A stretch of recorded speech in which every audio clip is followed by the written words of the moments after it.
Hello, everybody. I just noticed I put the wrong welcome screen on initially. Anyway, welcome again. I hope everyone had a wonderful week. We're going to be doing some fun stuff today, I hope.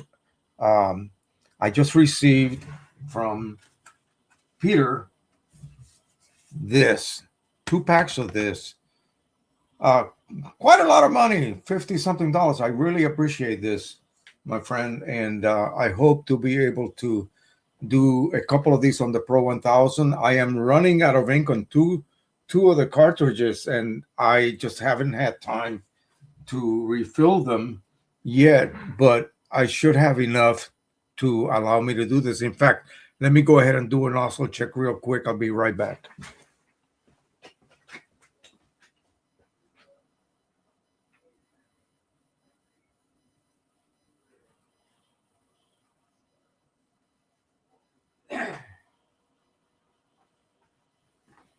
Actually, I just noticed that the printer was off. We had a very short, like 30-second power outage the other day.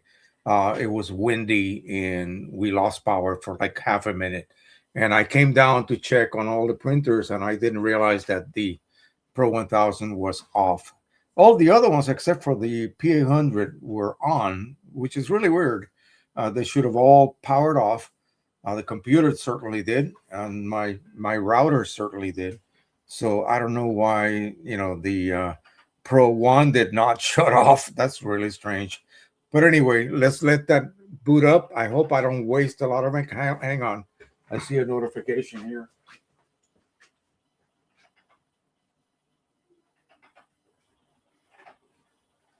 is agitating the inks. You can hear the little piston going tick tick tick tick tick tick tick tick tick. I don't know what's happening internally. It must be doing something, and I don't know what ink is really being agitated. I think it's the ink inside the compartments, and there's no way it can agitate the printhead unless it's doing this. So, one of those mysteries of the Pro series of Canon printers, and there's a lot of them. Okay, yeah, I hope to be able to clarify a couple of the uh, things about it a little bit later. But anyway, let's say howdy to everyone who decided to come on today. 26 people already on board, and the top one on the top of the list, Nigel Waters from Wales, UK, at 7:31 my time. Pro 300 with all the trimming. Here is Fred Elias, 8550 Q Images, both D300 print prism, good, and Red River Papers, all OEM and Red River Papers. Really enjoying the metallics lately.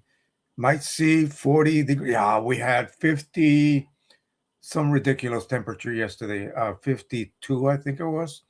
My youngest came over for a late lunch around 2 o'clock. We had a beef roast with carrots and potatoes and onions. And Nathan came over. He surprised me. I was so happy to see that boy standing by the door. When I opened it, I heard a knock and I opened the door. And there's my grandson, who's taller than me now. So, which is not that tall. Anyway, so had a wonderful time. I let him take my 1892 wooden glass plate camera. He's going to show it to his teacher at school. I hope he takes good care of it. And then I let him go through my collection. And guess what he picked to put on his display shelves? The Argus camera. I got two, an older Argus, and then the one that you see on movies every once in a while, especially movies from the 1950s. You see tourists using a little Argus 35 millimeter camera. So he was very happy. He was just enthralled with my Exactas, my Konicas, my old Nikons. I bought it in Japan. It was Nikomat instead of the Nikkormat here in the US, and many others, especially the Russian cameras that I collected through the time. I have a Russian, basically copy of a Leica as well. And so, yeah, it was fun. It was fun. And then they were going to go out and hang out with their friends. He's got a crush on. There's a guy that's my son's very good friend. He's got two twin girls, and Nathan's in love with one of them. And I wasn't about to even ask. He's going to be 14. What can I say? All right, let's continue on. Richard Bender, Hagerstown, Maryland, 8550, Nikon D300, set for HDR. I have to do that, my friend. I have to go out, especially now with such a high, especially if it's sunny with the snow. That dynamic range is ridiculous. I'm going to choose an area. Maybe I'll go behind Nathan's backyard, although it's melting pretty quickly, and see if I can do this, if I can do it as good as you can. He's got a 4180 flatbed scanner from Epson, Pentaprism, print prism. I always say Penta. Q Image, Ultimate DJI drone, and Red River Canson staple, Epson staples, and HP Canon papers. All right. Henry Stoffel, Medford, Massachusetts, Epson P800 OEM inks. The updated print prism 26 115, and of course Qimage Ultimate. Let me see, is that the very latest? Is that what I have? I need to check. I never received any update lately about a new one. I have to check. Wayne J, Florida Panhandle, Epson P900 and an EcoTank 8550, Red River and Handy Mule papers. MPM Photo is here. Nick Marmolejo, hello from Deer Valley, Arizona, Epson Stylus 3800, Piezography inks, so black and white printing, XP 15000, chipless PCS inks, of course. QMH Ultimate Lifetime OM1 Photo Raw Max. Pete Grobel is here, Plainville, Kentucky. No, Connecticut. I'm sorry, not Kentucky. Connecticut. Pro 1100 OEM inks, Canson Infinity resin coated satin 22 by 17. So I should have some of that. What do I have here? What did this come with? I think this is the Discovery Pack. I got Rag Photographique 2, 310 gram per square meter, or GSM. Edition Etching Rag 2, Barita Prestige 2, Platine Fiber Rag, Barita Photographique 2, and Barita Photographique Matte, and Photo Satin Premium RC. Um, I know you wanted me to test a couple of the papers. You sent me the profiles. I'm going to load them all just to have them available.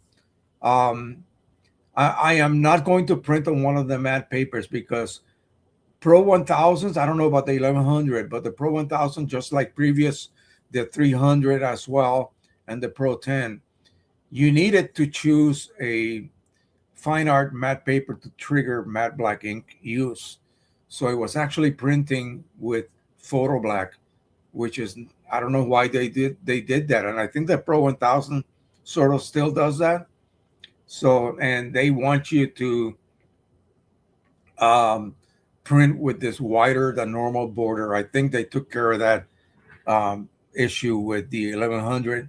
So I'm just going to go ahead and pick two of these, some of the Barita papers, the ones that require photo black ink, and we'll go ahead and use those profiles, okay? And we'll see what we get. All right, Leah Lee. Good evening, everyone. I am Leah Lee from Israel. Canon Pro 1100, Canon Pro 310, Nikon Z9, and Z8. Happy to be here again, and we're happy to have you here once again with us. Fred Bird, Ellington, Kentucky. Bright, clear day, not too cold. What is happening today outside? Kind of cloudy, and we are at 46 degrees. It's a heat wave, I'm telling you. We still got a lot of snow out, but it's melting quickly, and it's not super hard anymore. I was able to, put my foot right through a pile of snow. No ice, just crunchy, loose snow, which is awesome. Anyway, bright, clear day, not too cold, and I have two Nikon 3 D300, a D350, and an Epson P700, and use OEM inks. I print several times a week and have no print head issues. That's the way to do it. Print, print, print. That's what printers are for.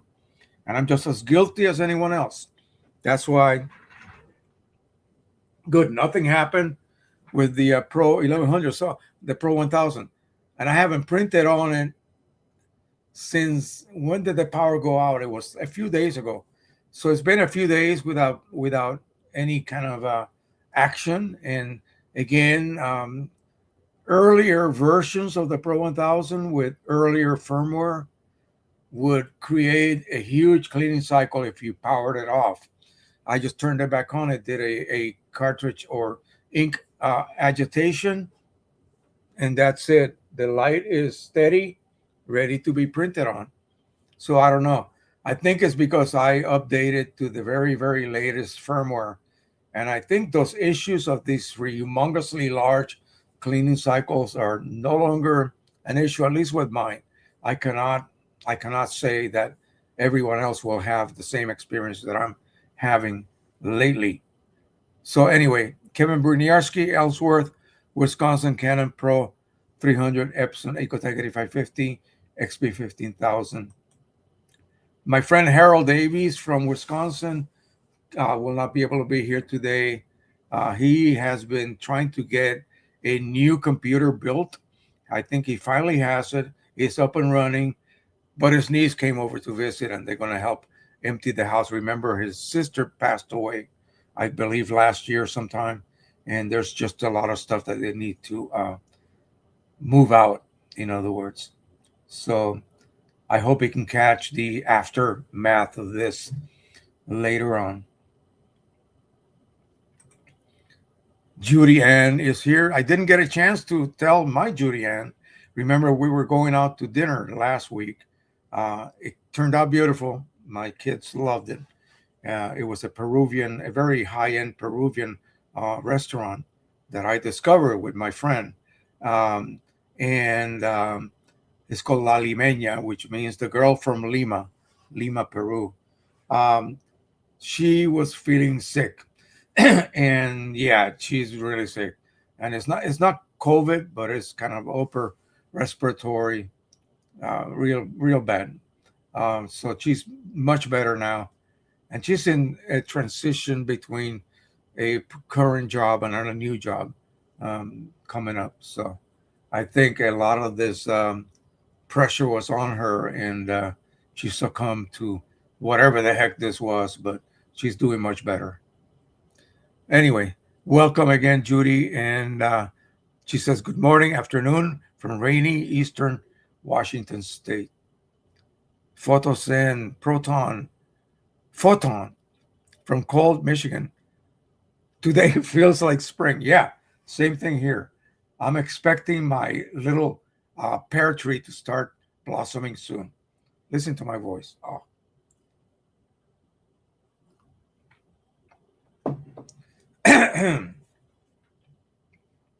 Hello from the Netherlands, and this is HZ7984 with snow starting to fall, and it will melt again tomorrow.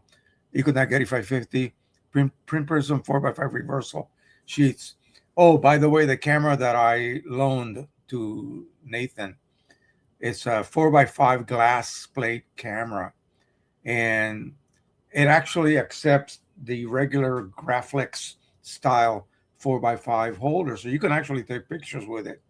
And of course, you just need to develop your 4x5 sheet film. Anyway, Pentax K70, Pentax K1, Mark II, Toyo 4x5 field view camera, center, and lens, I suppose that is, in 4x5 studio. Welcome again. There's not too many people that do what you're doing. That's awesome. I believe that's awesome. And I hope you are. Are you printing in the darkroom, or are you scanning those negatives and then digitally printing them? I think it would be so much fun. My gosh. Photo Nikon 780, Edmonton, Alberta, Canada. Sick Canon Pro 1000. Oh, causing a 5E12 error, and it's not under warranty. Of course not. That's when these things happen. Epson XP 15000, 8550. Photoshop Lightroom DxO Photolab 9, and of course QMH Ultimate Print Prism. Excellent, excellent. PhotoZen 8398. My Pro 1000 is running like a charm from 2013 with no problems. Wow, that's amazing. I I wonder when the heck did I get mine? I cannot go back in my old channel. I could just go back and find out what my setup was. But yeah, it's been. I don't think I got to my uploading my setup video yet. So as you guys know, I'm building my channel, 2 videos per day, and I'm just doing them in order. As I save them on hard drives, I've been uploading just 2 a day. Now it prints awful slow, way slow. Inks are good. And also check it's okay. I use Mac. Um, I don't know. It's a printing slow like that, or is it what do you mean by slow? It's taking longer to print. It might be printing at a higher dot per inch, meaning printer dot per inch. So it's actually advancing the paper a tiny amount rather than say a quarter inch at a time per pass. Are you printing unidirectional or bidirectional? That could basically double the length of time it takes to produce a print. Do not use 16-bit, you mean? Yeah. Yeah. Mac can use 16-bit directly. Just don't. Just send 8-bit images only to it. Canson papers are high quality. I have 2 luster types. They're OEM profiles, Ecotech 8550 aren't very good. So yeah, that's why I was thinking the matte papers, I would print them on the 8550 and let it handle the use of the matte black ink, and I would make a profile with Print Prism. And if it's something I like, I would go ahead and I would talk to the president of Red River and ask him if there is any Red River papers that are similar, very close to this from Canson, because Red River, of course, is a lot less money. And unless they're willing to, send me paper for me to do experiments on and then publicize them, I would love to do that. But I appreciate, Peter, your generous donation to me here with these two packs, the two sample packs. But again, once we get reestablished, and possibly, I get monetized.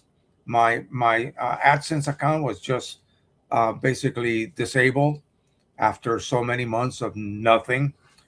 So right now I'm disabled. I'm not deleted. I'm just disabled and can be reinstated once I get approved.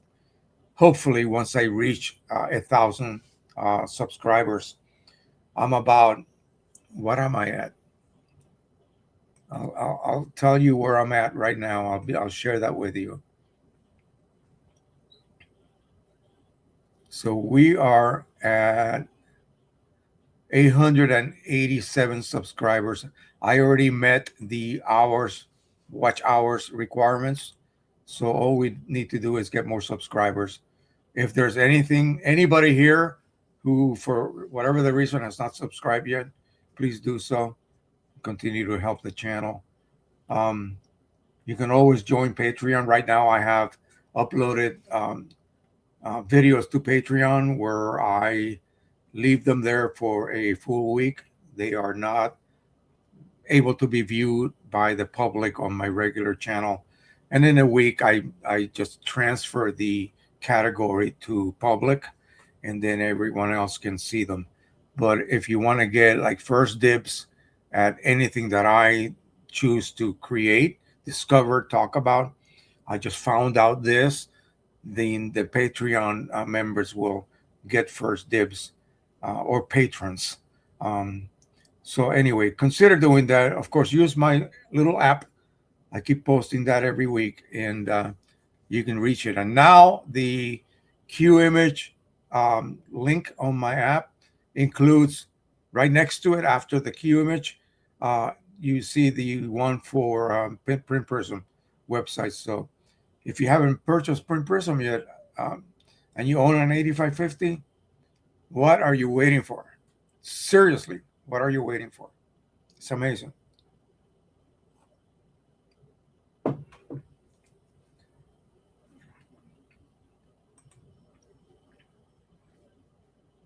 Thank you. I know I could always count on you, my friend. Awesome. All right. So that is it as far as the initial questions here. Let me double check, and we will begin. And let's go over these papers. So I already opened this pack. When you first take it out, you can see it's not in a plastic bag, because they have packed together two each of all of these papers in the back. So here is print face up. So leave this always on the pack that you pull out. Do not remove this. Just leave it there. If you decide to move it like this, be aware this is the surface, okay, that you will print on. In the back, however, are the identifications of the papers. So this is Canson Infinity, and it is a photo satin premium RC. Now these would work wonderfully with the 8550. And again, you look at this and you see, well, that looks just like Canon semi-gloss. Well, you have to compare the two.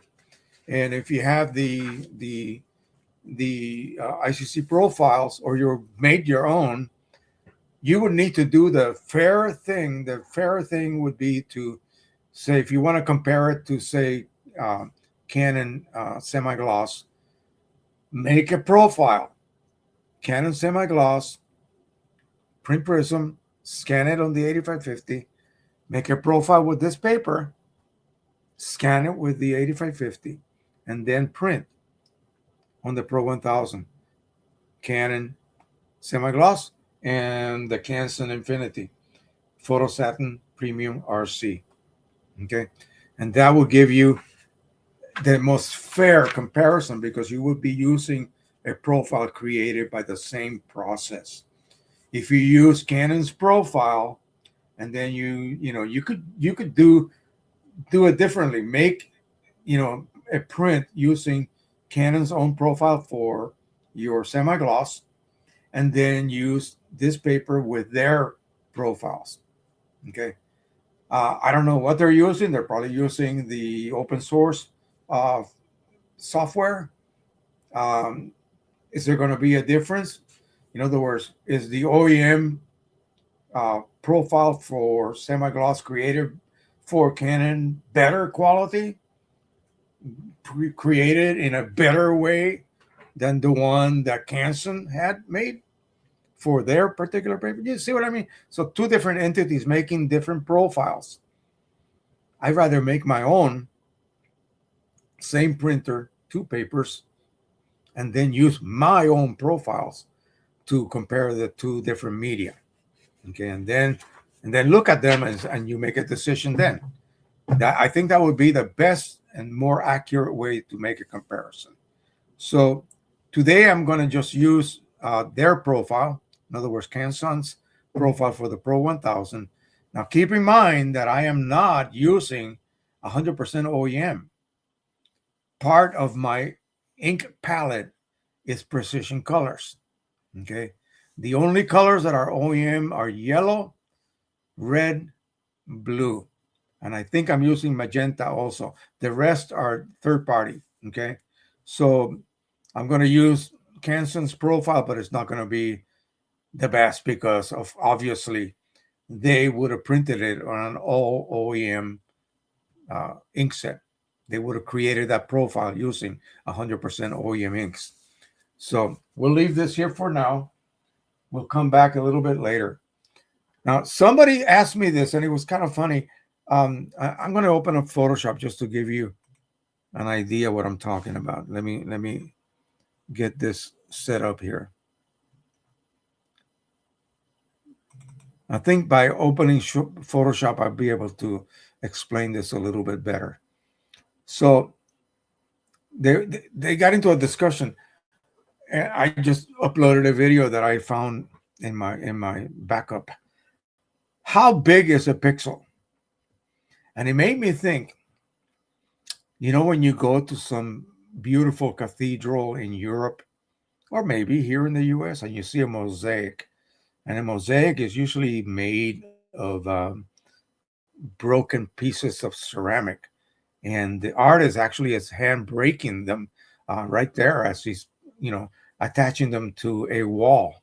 And think of it that instead of having irregular shaped pieces of ceramic of different colors, you actually have squares. And these squares come in different colors. How many colors? Well, as many as you need. So if I was going to make an image, and I'll just do it in Photoshop. Let me pop this over to my other screen here.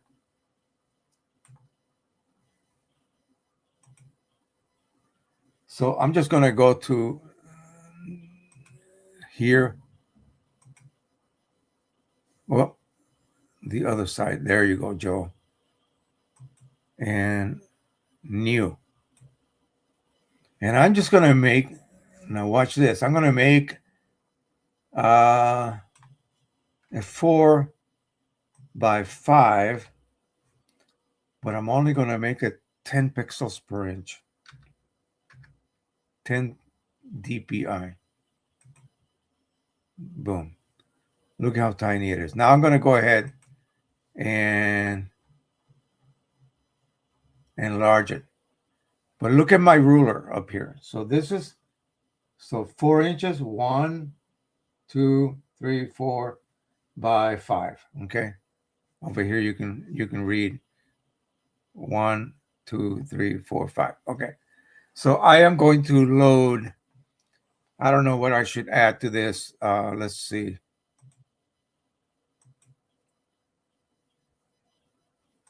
Let's just make. I'm just gonna throw a color on it.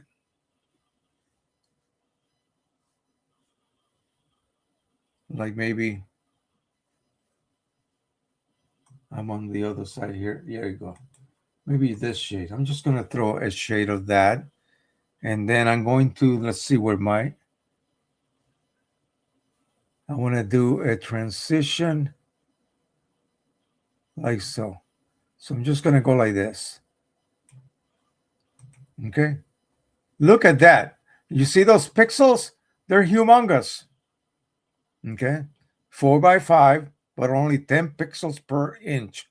So each square inch has 100 pixels. Well, don't we need at least 300 per linear inch? So 300 by 300. Do the math. What is that? See what I mean? So a pixel in this case, say I print it so that it is an actual 4 by 5. My pixels are going to be, gosh, like an eighth of an inch square, almost like Print Prism's color patches. Okay, you see what I mean? If I was to then make this a 300, so I'm going to change it. Image, I think size, and we're just going to go ahead and leave everything alone. I am not going to change the dimensions. I'm going to undo that. So now it's linked. I'm going to undo that, and I'm going to add 300 instead. So let me go ahead and shrink it back down. We still have 0, 1, 2, 3, 4, and 5. But now look, I have to blow it up. Way up. Now I'm seeing those microscopic size pixels. I could literally make, say, a low resolution image and then print it without any interpolation as big as a wall or as big as I don't know, a road sign. The pixels will be as big as a floor tile, each pixel. You see what I mean? So pixels don't have size. Okay. They vary in size depending how many pixels per inch you have and how big that image is going to be made. So if I'm going to just make a wallet size, I don't need 300 pixels per inch. You see what I mean? If I have a computer like mine has been acting up lately, I think I need a new one, more powerful, more RAM, more everything. I could work with a lower resolution image and not tax my computer if I was only making little pictures that big. But I'm making pictures that big. So I need to have at least 300 pixels per inch for a Canon printer, 360 pixels per inch for an Epson printer. Okay. Tools like QImage automatically take care of that math for you. They interpolate instantly what you need to have for that particular printer you're working on. So you saw the difference. You saw how, you know, big the pixels were initially. And then, of course, everything becomes very smooth and beautiful. Let me go ahead and let me go back to that so you guys can see what I was referring to. So we'll go back to the image size. Take a look at what I got here. Smooth. You look at that. Beautiful. I'm going to go back to 10. And I'm going to enlarge it because, oh my gosh, look at those pixels. You see that? I didn't enlarge it that much. So every inch linearly, every linear inch has 10 pixels. If this was a multicolored image, say a regular photograph, then you would be able, it would look like a mosaic. Anything that would be angular with a curve maybe would have a stair step.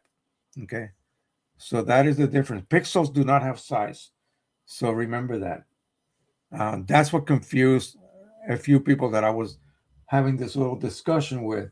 They didn't really understand the relationship. They thought it was, a universal size, but it is not.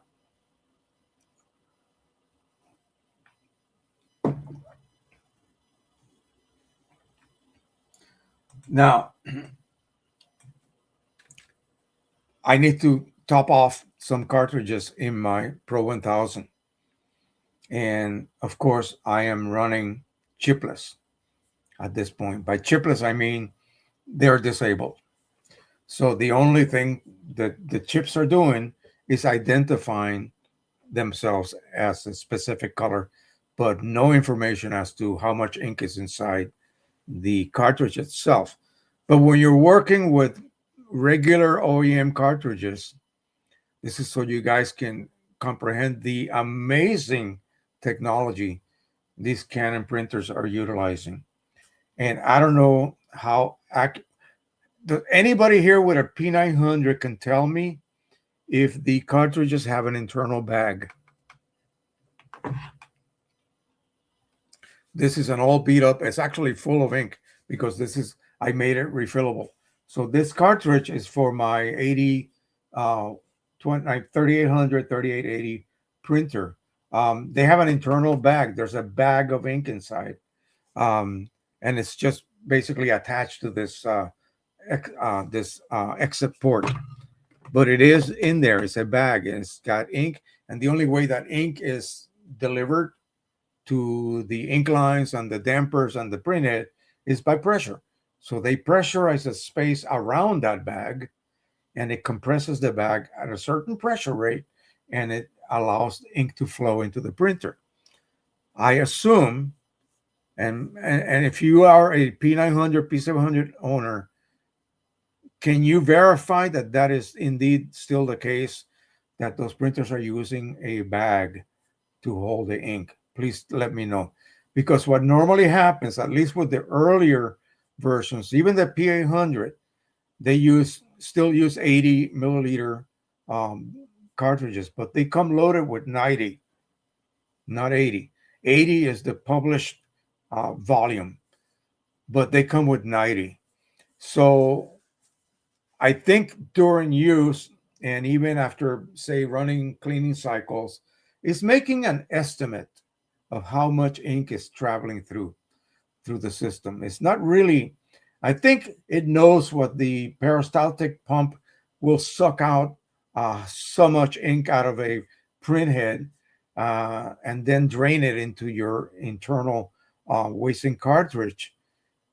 But during printing, I don't know exactly how it can compute the amount of ink being utilized. So if I'm running, for instance, say, I don't know, a large batch of semi-large prints, 13 by 19s, and I'm making 45 of them, and I'm spending all afternoon doing that. Um, it's got to be figuring out how much ink it takes, to print a 13 by 19. Even though, for instance, the image might be a very high key image or a very low key image. So a low key image would be composed of, on the histogram, most of the tones would be far to the left, and that requires more ink density, and ink density is created by more ink. So, and also darker, more black, more grays, that sort of thing. So the volume of ink that it would take globally to create, say, a single 13 by 19 will vary depending on the image. A very light key, high key image, a polar bear and the background is nothing but snow, it's high key. Very few shadows, very few areas where even black might even be used. It will require less ink. Okay. So that's what I'm talking about. So how does it know that? Is it looking at the image? Is it analyzing the image? I don't know. But here's the way Canon does it, and it's totally mechanically. So, and I had a diagram of this that really showed it beautifully. So you start off with a full cartridge. By the way, with the Epson cartridges, because Epson does not want that that print head to wanting to receive ink, and the bag has collapsed because the chip said, I'm empty and so is my bag. Ooh, that would be terrible. Vacuum, I mean, pressure is being applied against the bag. It would be like you trying to suck something out of, and you can't because it's total vacuum. You cannot get anything else out of that. That would possibly cause some damage. They don't want that to happen. So they give you this cushion of 10 ml. It can vary here and there. So a cartridge that's declared empty, I know what the empty weight is. I really do. So I know if it's above that empty weight, that means it's got that much ink in it. Okay, simple. I know what the full weight is. So I compare the full weight to the empty weight, and it comes out to 90 grams. Wait a minute. You're supposed to only have 80. Well, there's that cushion again. And that cushion is there to prevent that possibly catastrophic problem where the bag has collapsed and the printer's trying to print. Something might happen. So they give you the cushion so that it's declared empty and you still have ink. So you're safe. But Canon is different. So 80 ml, say I just set up the printer. I loaded up my 12 cartridges and it loaded ink into those ink lines and into the print head, into the dampers, and then expelled some of that ink into the waste ink cartridge, the MC20. And then you look at your ink levels and they're down to half. Well, it used half of your volume to fill the system. And it knows exactly how much ink it requires to fill that system. Okay. While it's doing that, the way that it knows that, it knows how much ink it took. It knows how long to do the so-called initialization. Is done for a specific amount of time, a specific amount of ink flow rate internally and on every little compartment. And the compartments are like a pre compartment before the printhead, somewhere inside. I don't even know where they're located. I need to look at my manual. And inside those little compartments are three sensors. One's located on the top, one's located like 2/3 of the way down, and then one's located almost at the bottom. Okay. So the one on the top triggers a valve right after this connection. Whoop, right there. Right after this connection, there is a valve. It's either shut down or open. So let's just say you just installed them. That compartments, they're empty. So immediately that valve is open. Ink begins to flow by gravity only, not pressurized. So ink flows into the compartment and it begins to trigger these sensors. It rises, it triggers that first sensor at the bottom, the second sensor, and the third sensor. Once the third sensor is triggered, the valve is told to close. No more ink can get in. You know why we don't want any more ink to get in? Because the compartment is vented to the outside atmosphere. You don't want to have ink leaking all over the place. So once that upper sensor, you still have some room, but once that upper sensor is triggered, it shuts the valve down and no more ink can enter. Everything now is filled and you begin to print. So you run your tests, you do your nozzle check, you do your head alignment, you do your calibration, and now you're ready to print. So while you have been doing these prints, it's been using some ink. How much? The best way, most accurate way would be to measure it, measure the amount of flow. How do you do that? So the system knows how much ink that little compartment can hold. It knows how much ink, once that valve shuts down, it knows how exactly how much ink is inside. And you begin to print. As ink is being required for your print job, those levels on all 12 begin to drop at different rates, depending on what colors are used the most. If you're printing on glossy paper and you have a full application of Chrome Optimizer will be used 3 times faster than any other color. So these levels will begin to drop. And one of those, 12, will drop to the point where the sensor number 2 is now exposed to the air. It says, hey, number 1, send a signal to the ink delivery to open up, please. I need some ink. Valve opens up, ink trickles back in, and it fills up that chamber. It fills it up to what? So that it touches the upper sensor, the uppermost sensor. And that shuts off the valve again. So it either opens it or shuts it down. So it shuts it off. You have a full load of Chrome Optimizer. Continue printing on that glossy, that Canon, what is it? Platinum gloss that uses a lot of Chrome Optimizer, and you continue printing, and so on for all 12 channels. So if you're not refilling, if you're using total OEM only, you don't have to worry about this issue.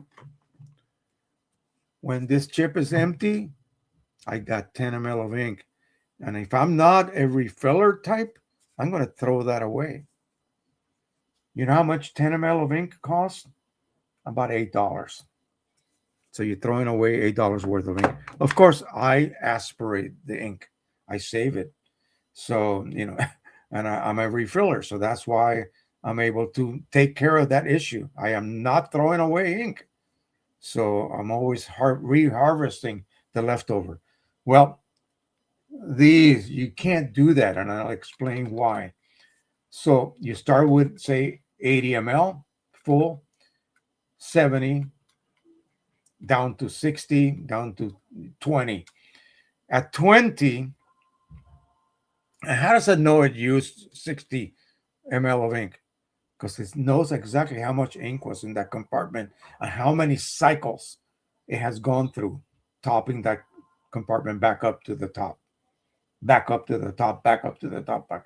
It adds all of those little Phillips. It knows exactly how much ink was used. You get down to like 20 ml left, 22, 23, around that range. Low warning comes up, that yellow exclamation mark on your screen.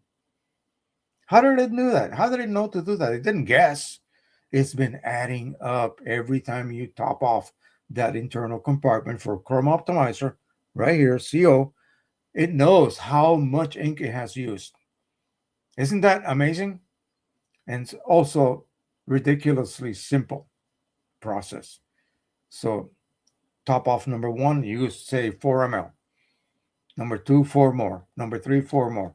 And it keeps adding up until it reaches like 60. That means there's 20 left. Exclamation mark comes on. Low warning. That's it. And then it knows it has like 20 left. Now, is it going to give you a red X when you still have like 5? No, it's not. It's going to give you the red X when this is empty. How does it know that? Well, let's just say that now you're topping off after your low warning. Continue printing, and say if it's 4 ml per top off, you have 5 more to go. So you get to the point where that upper valve says, hey, send me more ink, and it will either have the amount it requires left or not. So it will send what it has, and it just doesn't reach the top. It just doesn't. So that upper sensor, it never gets activated again. That valve remains open. Okay, the valve remains open. but you continue using that chroma optimizer. It goes past the second sensor. Second sensor says, "Hey, valve, oh shoot, you're open already. Forget it. Let me continue printing. I don't know what's going on here." And you continue printing, and then the third sensor is activated. Okay.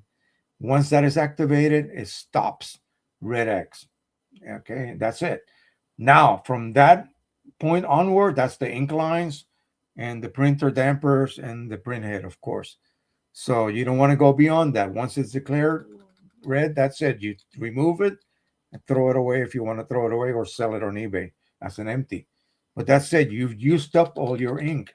You're not throwing away any ink. You then put a new one in. Remember, you put it in, you close that door. Guess what's still open? The chroma optimizer ink delivery valve is open, and ink chroma optimizer begins to flow automatically in, and it raises that volume up, and it triggers that upper sensor. It gets it wet. That's what triggers it, and the sensor says, "Hey, shut down," and it shuts it down. Brilliant, absolutely brilliant. Um, I as a weirdo who loves this technology and how things work, how things operate. To me, it is the simplest and again at the same time the most brilliant way to accurately keep track of your ink usage. Now let's go ahead and talk about, oh, but I want to refill my cartridges with ink, OEM ink that I buy from big old 700 ml cartridges. I get them on eBay, different prices, but still save me a ton of money. I don't want to use third party. I want to use OEM. How can I utilize ink from those big old cartridges and use it on my smaller cartridges? Well, simple. You just drill a hole, 5/32 of an inch, put a plug, get your plugs from Rick Johnson. This is such a good fit, I can barely put this plug in. Okay, here we go. There we go.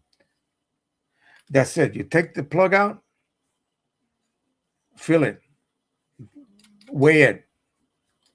So 112 grams is full. 42 grams, you went too far, is empty. Or you just got an empty out of the printer. Okay, fill it with ink, put it back in. It's going to still say empty, but it's going to sort of ask you, hey, you nut, you want to continue printing? You say, yeah. At some point, because now it realizes, wait a second, I'm empty, red X, but somehow ink got in and my upper sensor was triggered and the valve now is shut down. Wait, what the heck is going on? There's a process to do that, and you continue doing this, but better off if you plan to refill, do it when you reach, say, low. And that way the printer still thinks that cartridge has ink. Of course it does. It should have like 20 ml left. Drill it, top it off, add 60 ml, weigh it and see if you, whatever you need to reach, 112, add that amount of ink from those big cartridges. I just put it in bottles. I literally take the cartridge, drill 2 holes, and pour the ink on a funnel on a 750 ml bottle. That's it. And I keep my ink that way. So, and those cartridges then can be sold to somebody with a big Canon printer that wants to use a refillable cartridges. That cartridge now is refillable, and the chip has never been used. Imagine. You can actually sell that cartridge to someone. Anyway, take that ink, add it to that nearly empty cartridge, 20 ml left. I add 60. Now I have 80. I put it back in. This thing still says yellow exclamation mark. So what's happening here? The printer goes, okay, I don't know how much ink is left in that cartridge. I assume it's 20. Had I not tampered with it, it would have been 20. But now I added 60. So now I got 80. I got a full cartridge. And I continue printing.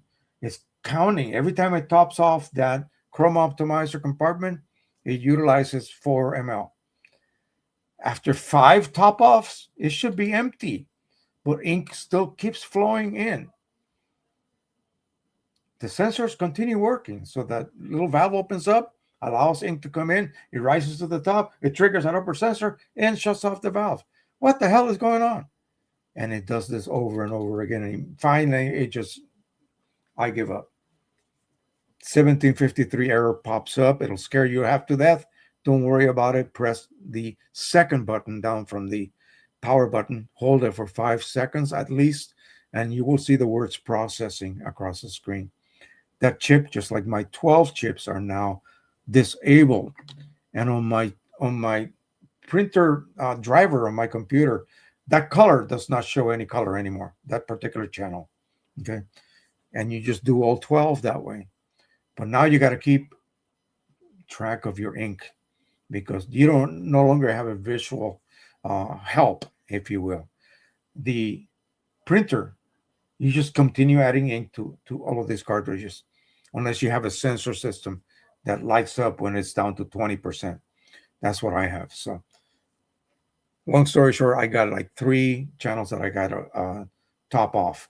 So I thought I can get away with maybe printing one of these today, maybe 2 of them, but I don't want to, push my luck and get to the point where I'm almost really empty.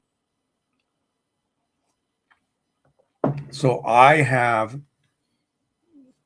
the profiles that Peter sent me. They're all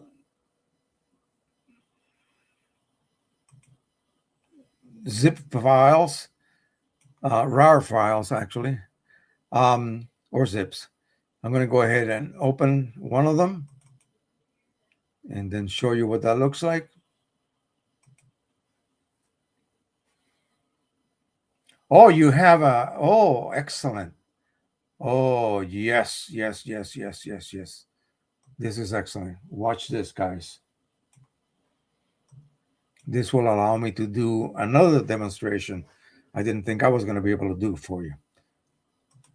So I just opened up one of those, and here is the contents. So I have a ICC profile for this whatever satin paper, and then I have a AM1X. That is a media configuration file. Let's go ahead and do this. I'm going to go ahead and select that,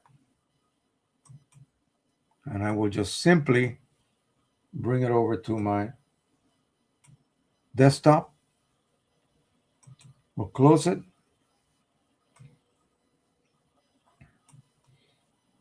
And I'm just going to go ahead and double click the profile. You won't see that, but I'll just double click the profile. That will install it. On Windows, it installs that way. You just double click the profile, automatically gets installed. On Mac, I think it's a little different. You have to actually manually copy it to a particular folder where profiles are kept. So I'm just going to go ahead and double click, or you can just right click and then we'll go ahead and do that. Let me see if I can move it over to the other monitor here. That way you get a better view that way. Here we go. Much better. Okay, so here is the profile. So like I said, I can right click and install it.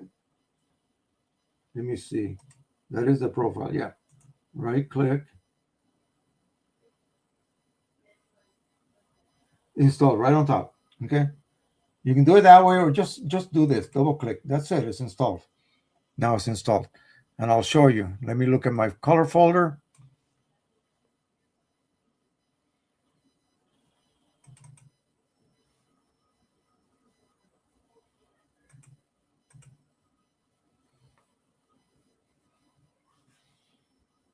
Let me make sure.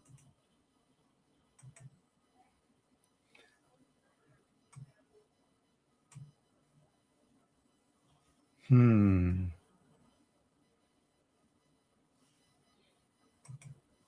don't see it normally where it would be. There is no such thing as Mac profiles, right? They're all universal, right? Yeah, profiles are universal. Now let's do this just for fun here. I'm going to double click my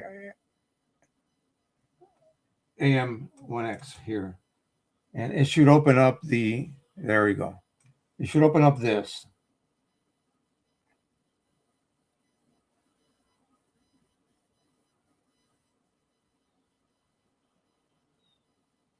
Okay. And now, if I remember how to do this, let me see. Let me move this over. You get this. I'm going to click on that.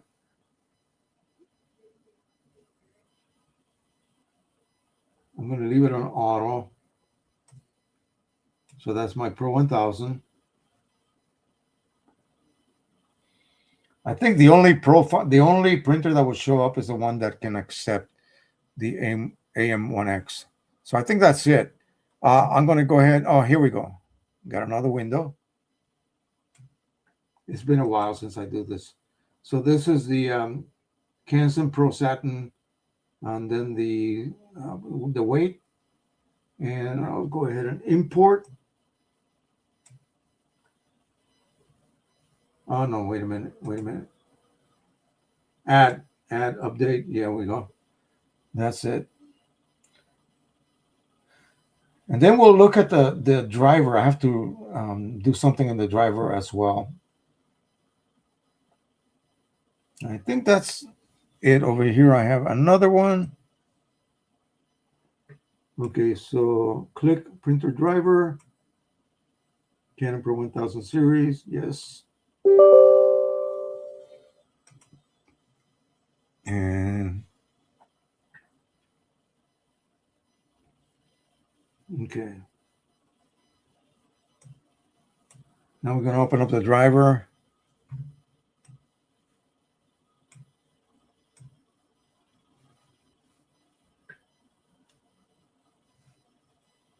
Right here, and I believe you have to click on this.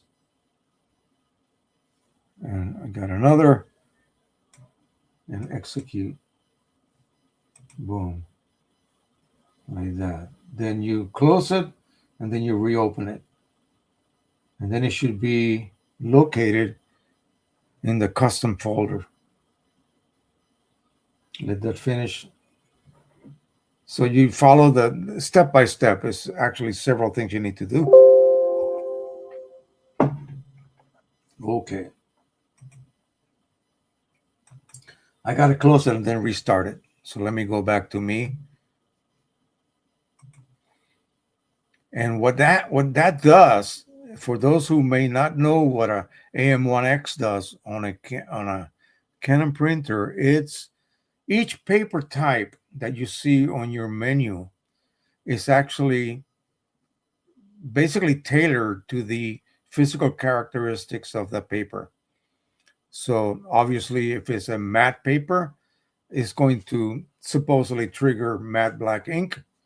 If it's a glossy paper or even the slightest bit of glossiness, it's going to trigger the use of the photo black ink. And of course, it's going to take into account the thickness of the paper. It's going to take into account what the density requirements of that paper are, ink density, that is. So, yeah, many things that are actually related physically to the paper. Okay. So that's what it's doing. When it installs one of those, that is what it's doing.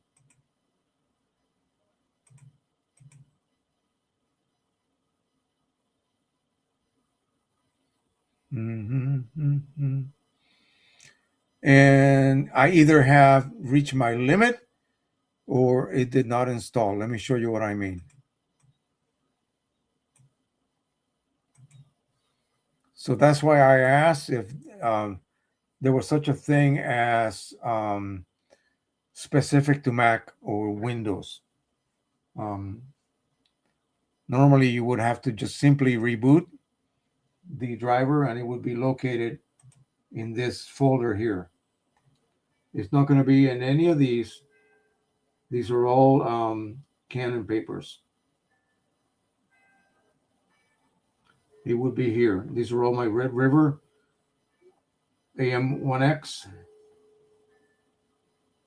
and I don't see the one from Canson there. So I install them exactly the same way. So let me go ahead and do this update media configuration again. I'm going to go through the whole series of steps all over again here.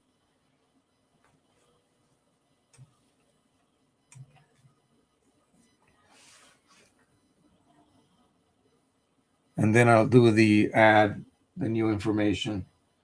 So I get this and I pick my printer and I say okay. If you have just one that can accept that, it's not going to give you much of a.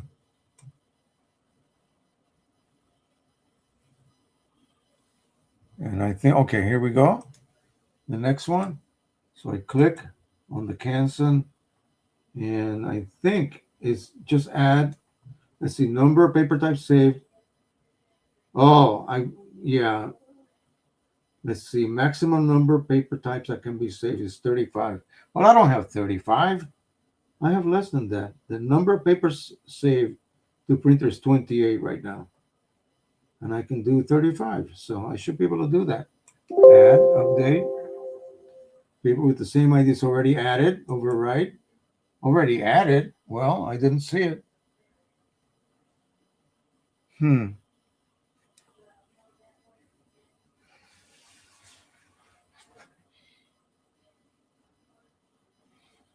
There you go. Now we're going to click. Let me move this over. We're going to click. The media information of the printer has been updated. Next, update the media information of the printer driver. Printer driver. Yes. I'm going to close this. Okay, it's going to open up the driver. So we're going to update.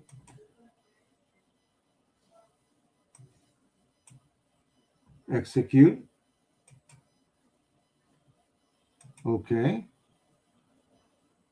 And now the media. Okay, to enable the update information, close all printer driver windows. Okay. And that's what I did. Okay. Close. And now we're going to open it again. And hopefully it'll be there. Otherwise, I don't know what's going on. Normally that's what happens. And I have not reached my limit according to this. So I should be good to go. Let me see if it went into the XPS driver. I have both of them. I'm looking over here at this point. Nope, it's not there either.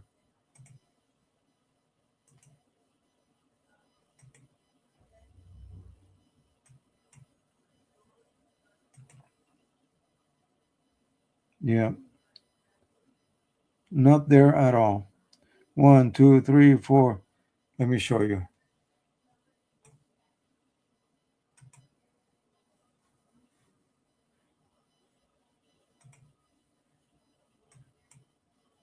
Okay, so let's take a look at how many we have.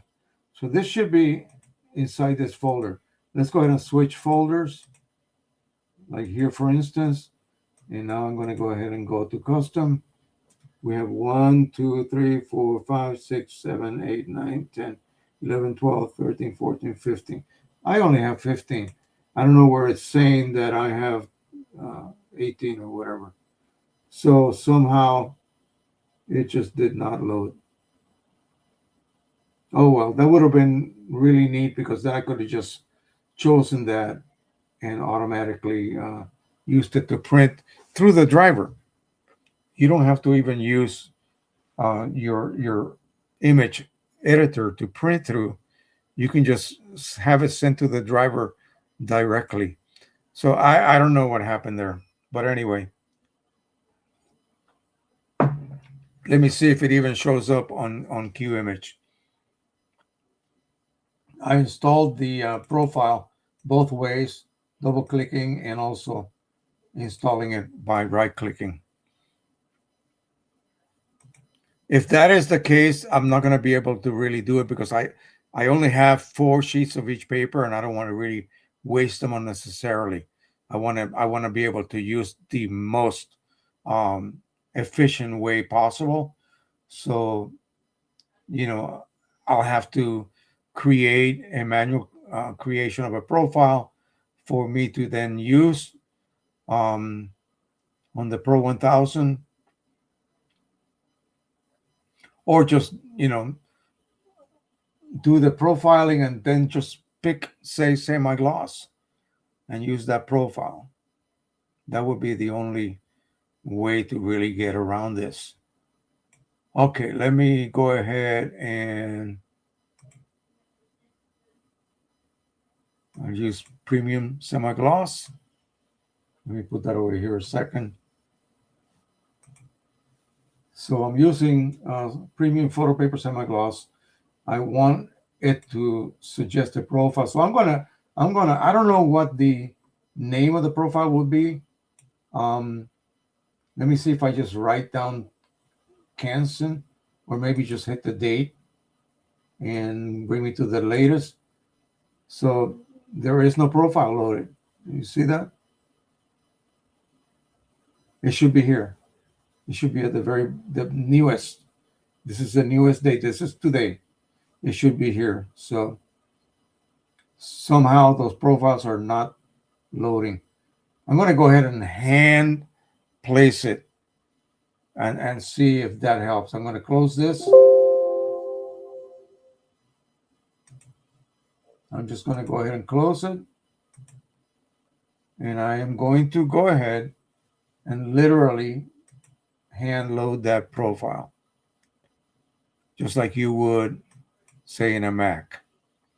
So I am going to move the color folder over. It's just a shortcut right here. As you can see, if I open it up, it's got all the profiles. That's the one you just looked at. This is by date, the newest and the oldest. So I'm just going to go ahead and copy it over. And I'm just going to right click and then copy and then paste. And it says replace the file in destination. Well, where the heck is it? Let me see what the file is called. It's called, oh, okay, CFA. Huh. Now that's interesting. CFA. Let me try QImage again. So obviously it's saving it under a very different name. Let me open up QImage once more. I'm going to search for CFA, is it? So CFA.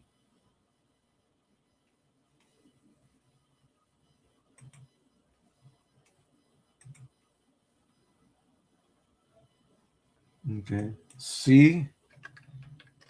CFA. Nothing.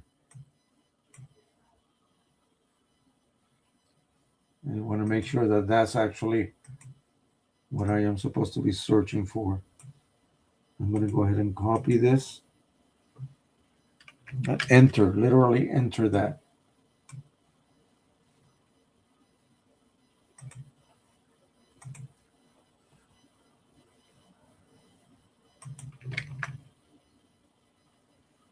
There it is.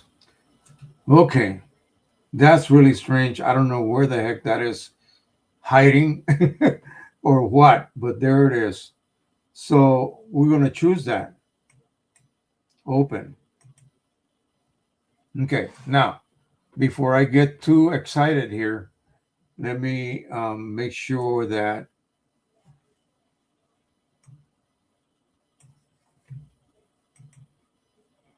let me open this up and see. It should come with a it should have come with a descriptive little file to tell you what paper choice to use. I guess they want you to use the AM1X, but as you saw, it didn't load. So Anyway, I'm just going to go ahead and choose semi-gloss, and we'll have to live with that. Okay, so we have the profile loaded. I'm going to find that paper.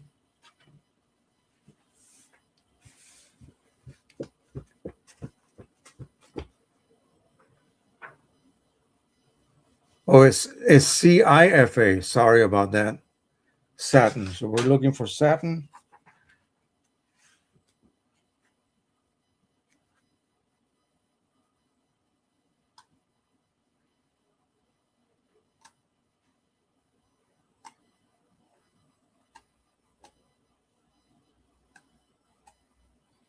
I had it earlier. I think it's the last one. Nope.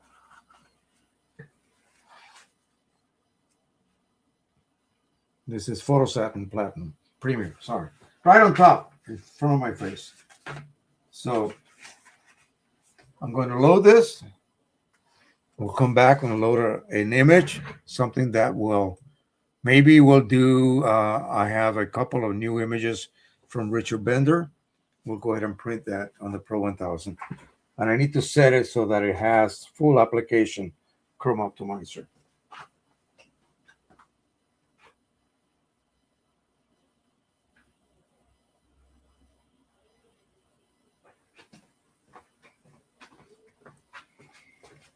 I really dislike when companies give a very cryptic name to the profile, because then when you try to find it, it's really, the needle on a haystack type thing. So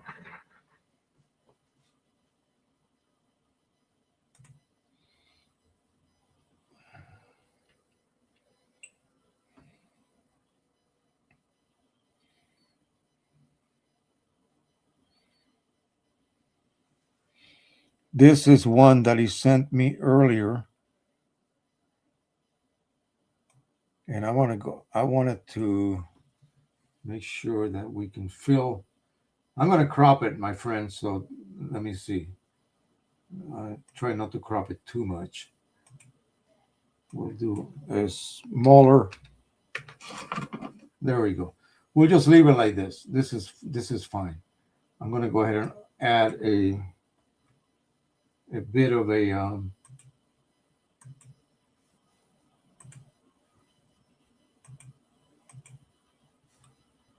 border around it. We're going to go ahead and sharpen. So this will make a really good metal print, as you can see. We'll do radius of 125. Just sharpen it a little bit. And let me make sure that I do not crop his name out. Yeah, I'm going to uncrop.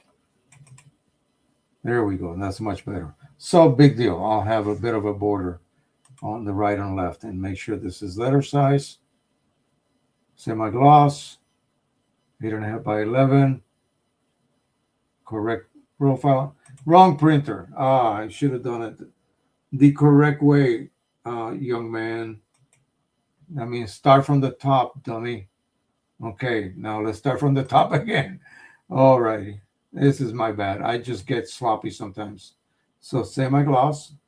We want the fancy semi-gloss. And I guess it doesn't exist in the Pro 1100. I mean, Pro 1000. So, and then we'll do letter size. Yeah. Letter size. Every printer gets remembered. Whatever you did before gets repeated again. Okie doke. So 8.5 by 11, semi-gloss. Now we got to find that. Notice it's set to off. I was doing a profile before. You see that? So let's go ahead and do the search again. And I will paste in that search. And it should find it. boom, boom, and boom. Okay. I think that's about it. I think we're ready. So let me make sure that the driver is set to full application of chroma. The reason for that would be that areas that are dark would receive more chroma optimizer. The more ink you have, the more chroma you get.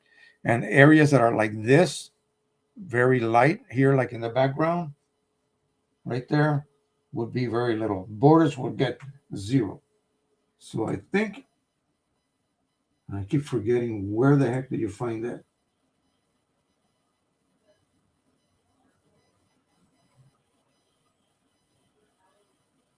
I think it might be if I do this again, matching, oh, clear coding. So we have our printer is not conducting color matching, set to none. That is correct.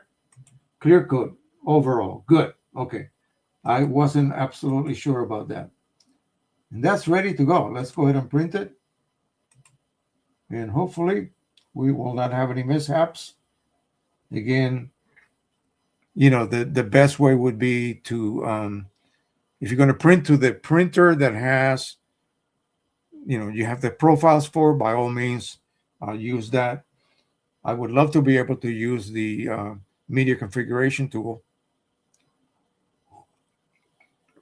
See, the reason for that is you may have a paper that similar to a Canon paper, except the Canon paper is thinner, and the other paper has the same type of surface, but it's thicker. It's a heavier paper, thicker paper, whatever, and your gap height will have to be adjusted, and it won't be adjusted because you're not using a media configuration file. So that's where that comes in handy. So if I'm printing with any Red River paper on my Pro 1000, I just pick that media configuration file. I immediately pick it and boom, I get perfect results. Everything then is set up for the proper thickness, the proper ink density requirements, and all of those goodies that each and every single type of paper requires. They're all custom set for every printer that can handle these types of files. So you will not be using, say, a Canon printer to print on Canson. You would be printing on Canson paper directly from the driver. That's the beauty of that.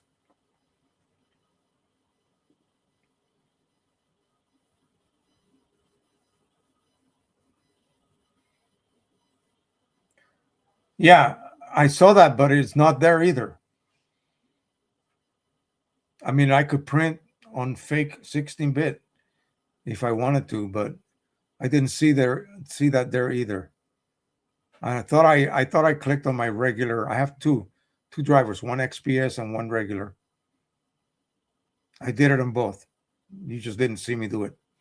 Um, but it just didn't show up. I don't understand. Let me double check.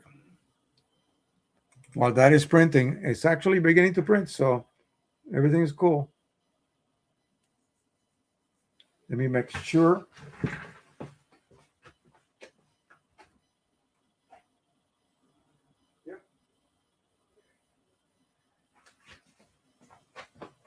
I will definitely have to top off these cartridges tonight. Okay, let's see. Let me see the Canon XPS.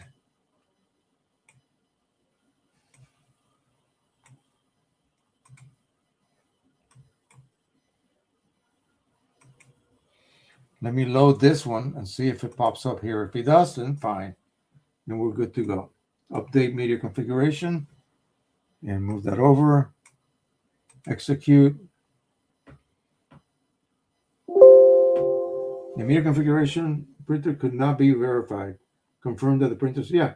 So it never made it there. So it was on the other one. It's on the other driver.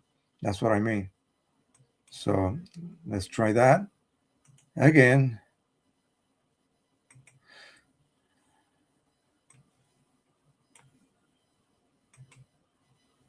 And I already did this several times. So it would not let me go through this motion if it didn't have it. Okay. So let me just anyway, that's fine. It's printing. You see that? Notice all my channels, they don't have any color information. You see that? That's what you would be getting if you update or if you disable all your chips. That's what happens. Pro Platinum. Did I choose that? It's supposed to be Pro Platinum for that? It's not that glossy.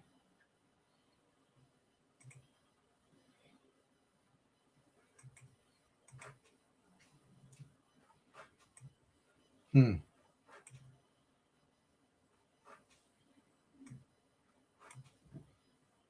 We'll wait for that to pop out.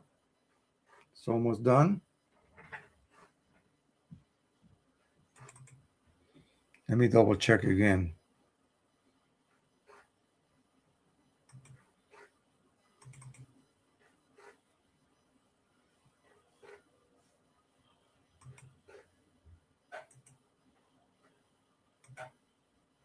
I can hear it.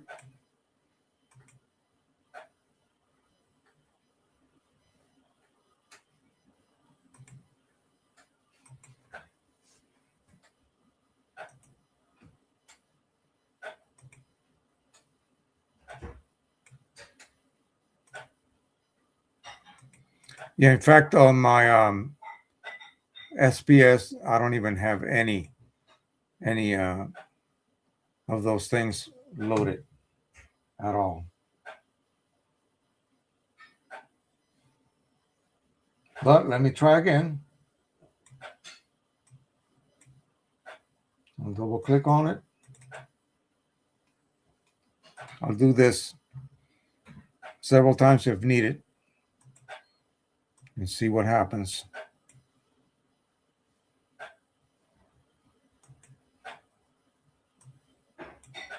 Here we go. See that? Pro 1000, not the SPS. Okay.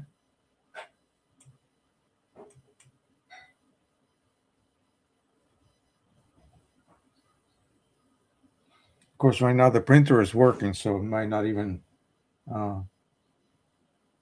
be able to be done while the printer's on operating. And yeah, I gotta wait till the printer's done printing. Yeah. Cannot communicate with the printer. Right. Yeah. We know. We'll wait for it to finish. Then we can quickly take a look at it. So, Peter, did you get any instructions on how to print using that?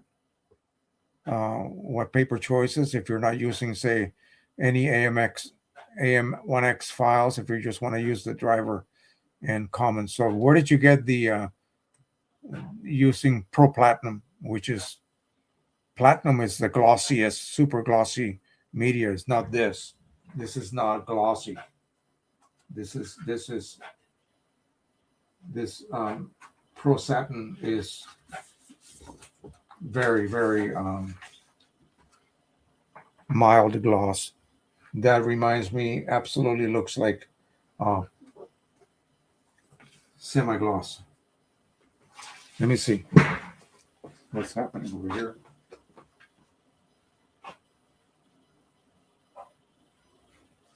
Okay, it's printing.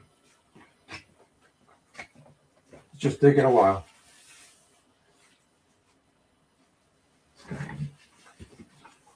I'm collecting a lot of these, as you can see. Now I'm going to let it print. I'm not going to do this until that is done printing.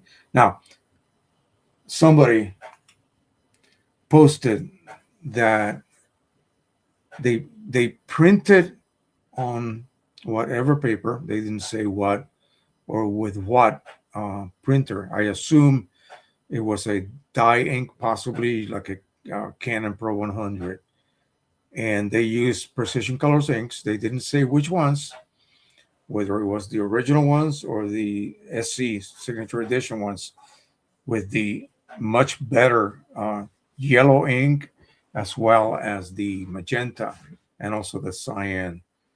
Um, and that after a few months, the print started to turn yellowish. Now I'm thinking, really, dude, what conditions are you displaying your prints in? Holy crap, that's not normal.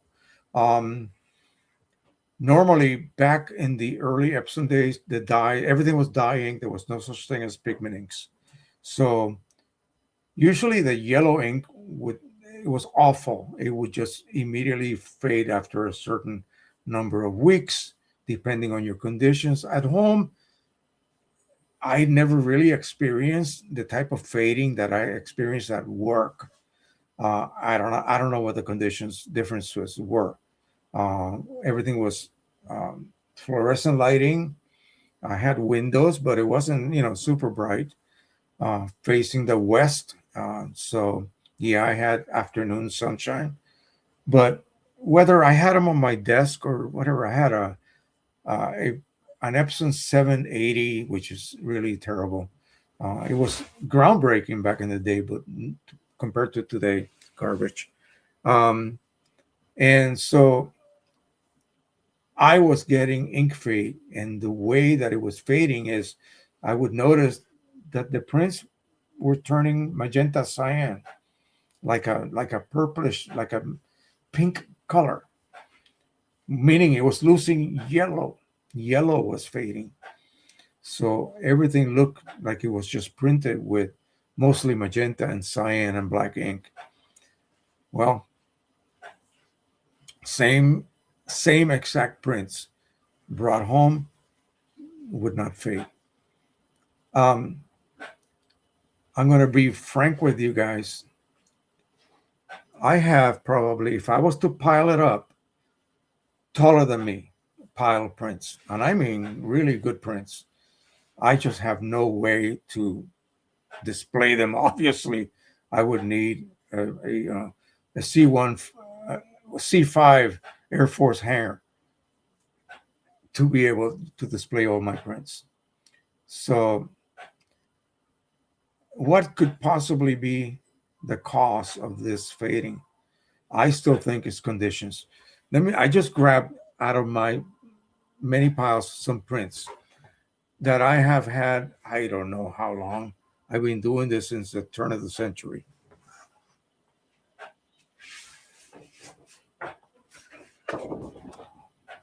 No fade.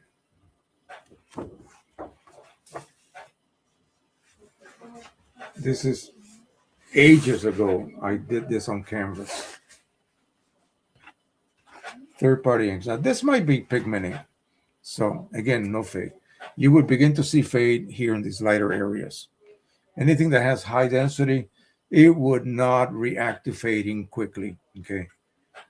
Fading would really attack, especially fading from exposure to ozone, would attack these light areas. I still have detail there, which means this has not faded and it's canvas.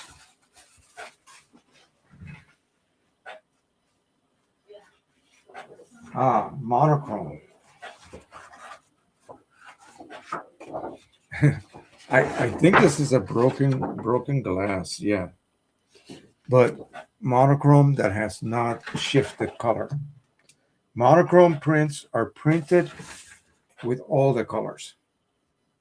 Okay, unless you are choosing a printer utilizing a all black ink palette, like the person here with the piezography inks. Those are black, all black and grays, no color. But this is using all color inks plus black and gray. And this is ancient. I don't even know how long ago I made this. It would be turning some color because inks tend to fade, not absolutely equal. So if one color begins to fade, then this would literally turn the opposite color.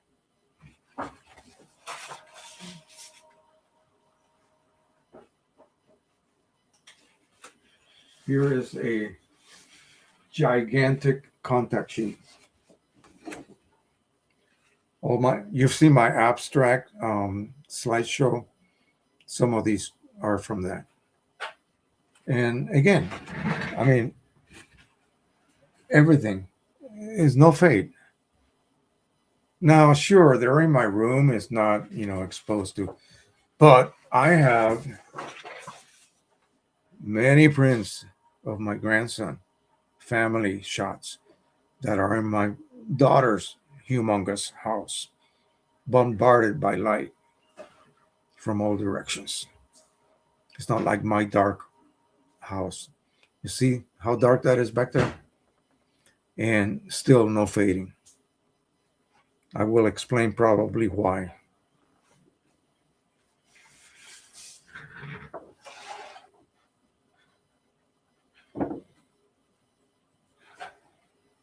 Okay.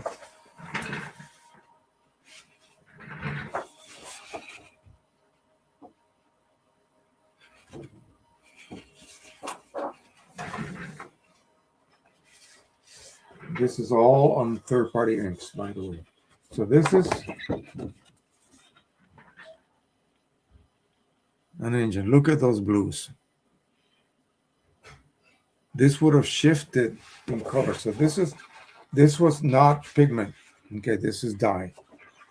But look at.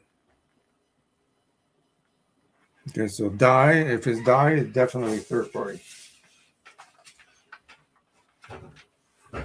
As I was not using anything else but that.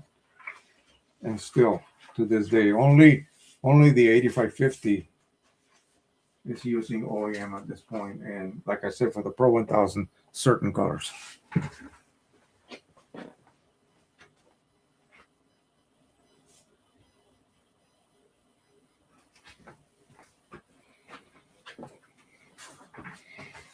Now, obviously, there's no way for me to compare this with anything, but it is beautiful. I love the surface. It's super, super smooth. Sublime is the term that I would use. Yeah. Whether this would look different if I used the so-called platinum gloss choice, I would not want to use platinum gloss choice on this. Why? The paper's not that glossy to begin with. Unless they actually used platinum gloss paper choice when they had that profile creator, Peter, that would be the only reason to want to use a different type of paper surface choice.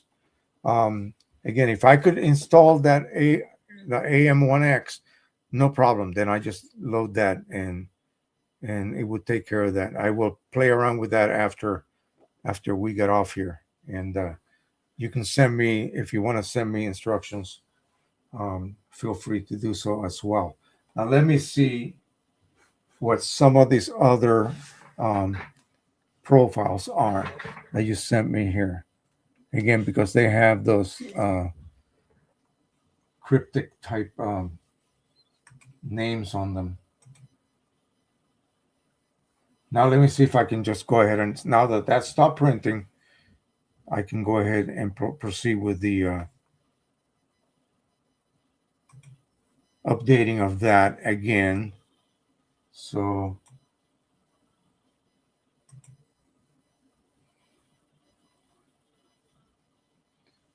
okay, I'm sending the Canon, and I make sure that I select it and add update. Notice I have it selected and add.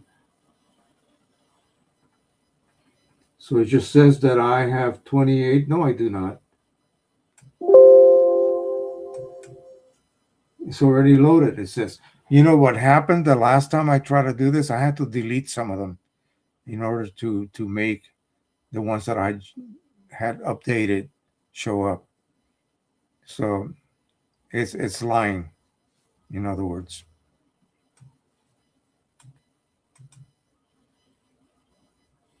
Okay, so we'll remove that. We'll make it Maybe this time it'll work. Who knows?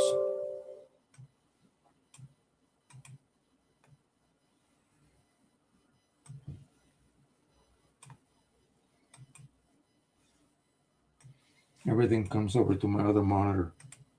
Execute. It's already there. It says, see that? I'll just resend it. And then we'll just shut down the driver. Close. Restart the driver again.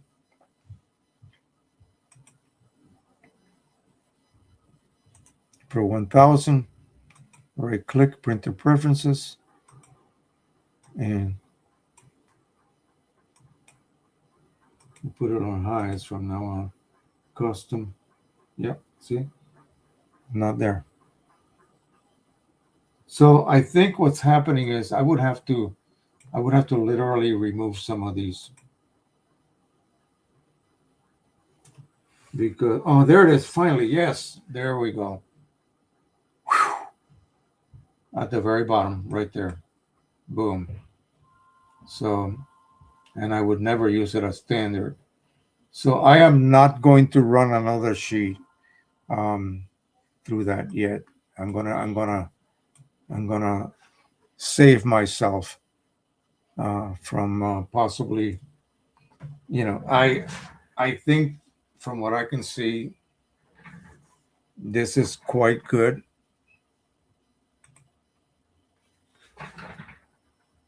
I see, I'm looking at I would have to print, I don't want to use the word waste, but I would have to print a standard image and, check my ramp, my HDR, if you will, my high dynamic range of the print. In other words, did it match the dynamic range of the image, or did it sort of record less, or produce a little bit less? This is gorgeous. I can live with this. There's a little bit of a smudge there in the corner here. I think the paper lifted up a little bit, but this is lovely. Yeah. Okay. Yeah, send me whatever more information you have. I would be more than happy to look through it. But yeah, I disagree with having to use a different paper type choice. It should match the surface of the paper you are working on. It really should.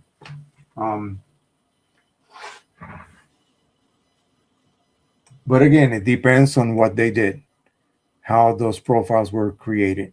Okay.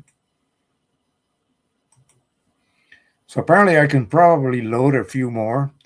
Let's go ahead and open up the rest of these.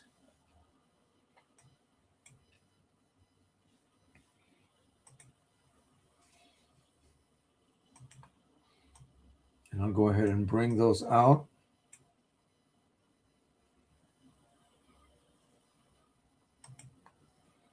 I'll double click it, install just in case. We'll go through the whole process again for this.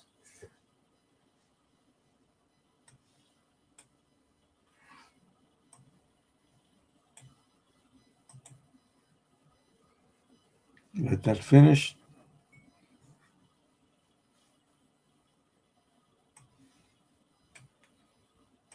Pro 1000.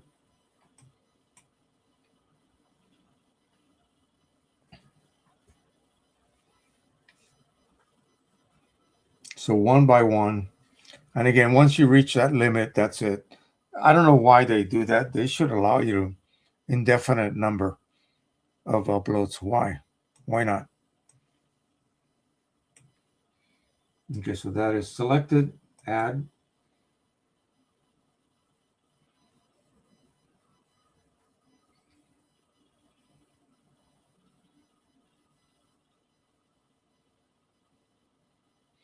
What I could do is go through my list of profiles that not profiles, but media selections or selections that I already have loaded. and remove a few that, maybe the papers are no longer made by Red River or what. Okay, click on printer driver. This is the wrong one, of course, again. Okay, so maybe that's what I did. I don't doubt that I may have done that. So, okay, so now we're going to add.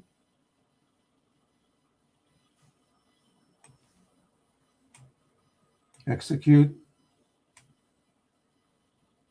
Okay. And we'll just go ahead and do the others as well.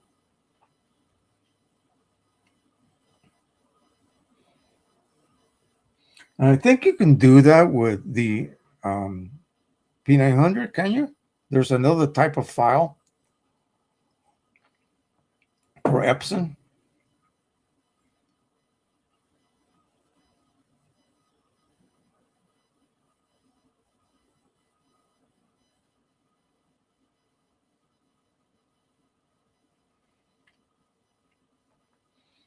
Well, gee, that's taking forever. There we go. Okay, so I'm just going to go ahead and do the rest. I don't need this anymore. Well, I need this color folder. Let me open up the other. I got 3 more to go.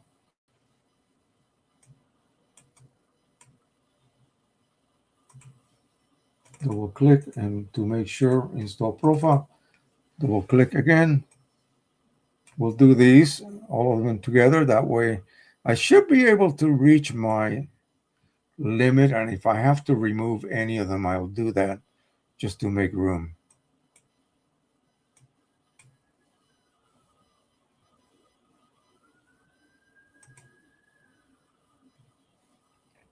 What do you mean it has the same Dmax and vivid color but no reflection? You mean the actual paper? Because platinum, pro platinum is super glossy.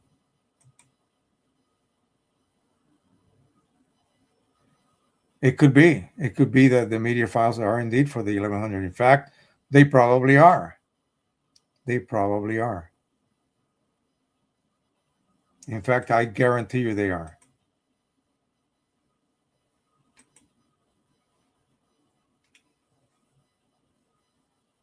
Yeah, so I think Red River will allow you to, they have those available.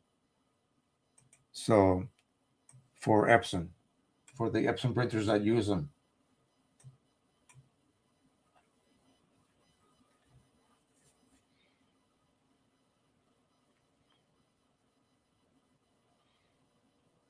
So yeah, I think I'm going to probably reach my limit here. We'll see. I got 2 more to go after this one.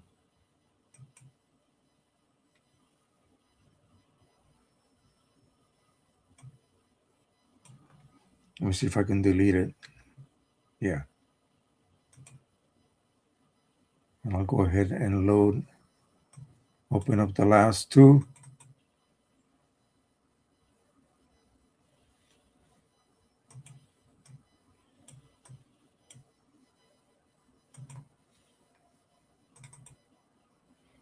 Then I'll just save the zip files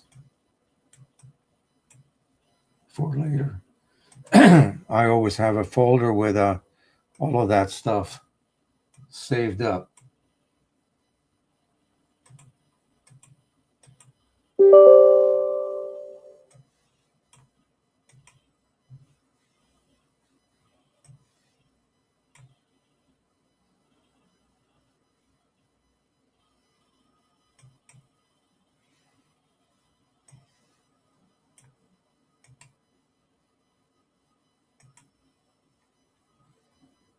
Double click that, double click that.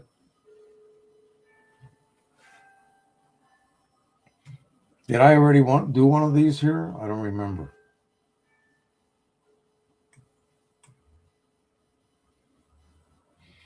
Yeah, so the Pro 900, the P900 should be able to use a similar type of configuration file. In fact, all printers use that system. That's why you see on the drop-down menu specific files. Even the 8550 has specifically um, programmed file names, the media names that automatically set certain settings.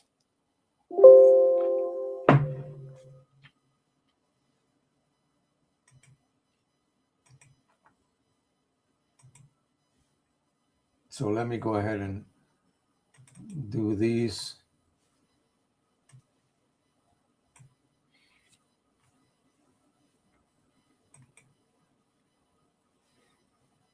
The best way to describe it is the same color gamut, bold, bright colors pop, the same deep blacks as the Pro Platinum has, no reflection.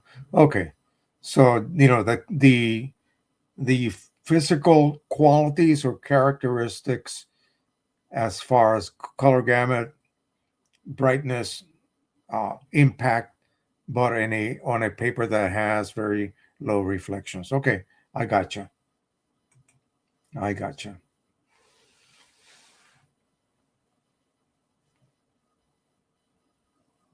Did anything else happen? I think maybe. Oh, media configuration is still running. Okay. Here we go. And boom and boom. So I think we can do the last one. Then I'll just do a quick check to see if they actually load it or not. Because we got a couple more things we got to do here. So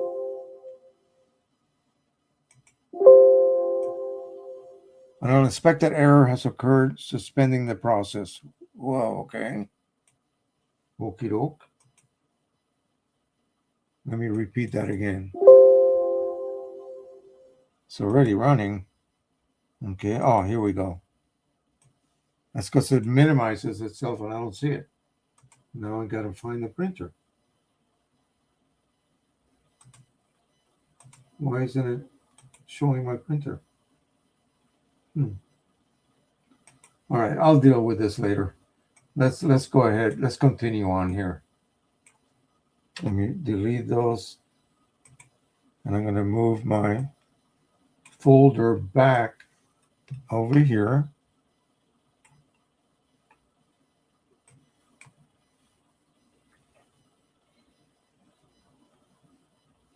I'm not going to make a canvas profile because I need to let it dry. And that will be for next week. So I'll have to remember to do it the day before. So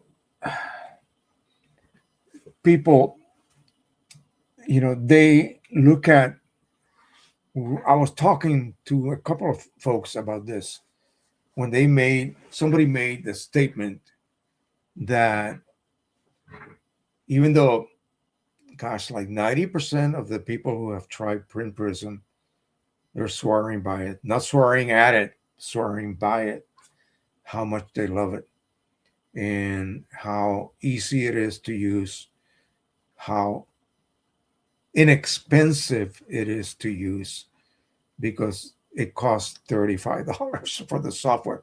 And the idea of using just a software and a scanner to take over what a spectrophotometer, $1,500. Yeah, why would I not? If I had any doubts, I would have said, nah, there's no way that you can outdo my Spectral with my 8550 scanner.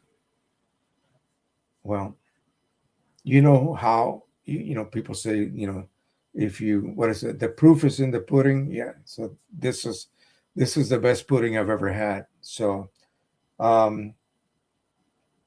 can I say? It works. So the comparisons that people are looking for, just like Peter just stated, certain characteristics of platinum gloss, for instance. Well, that is always subjective.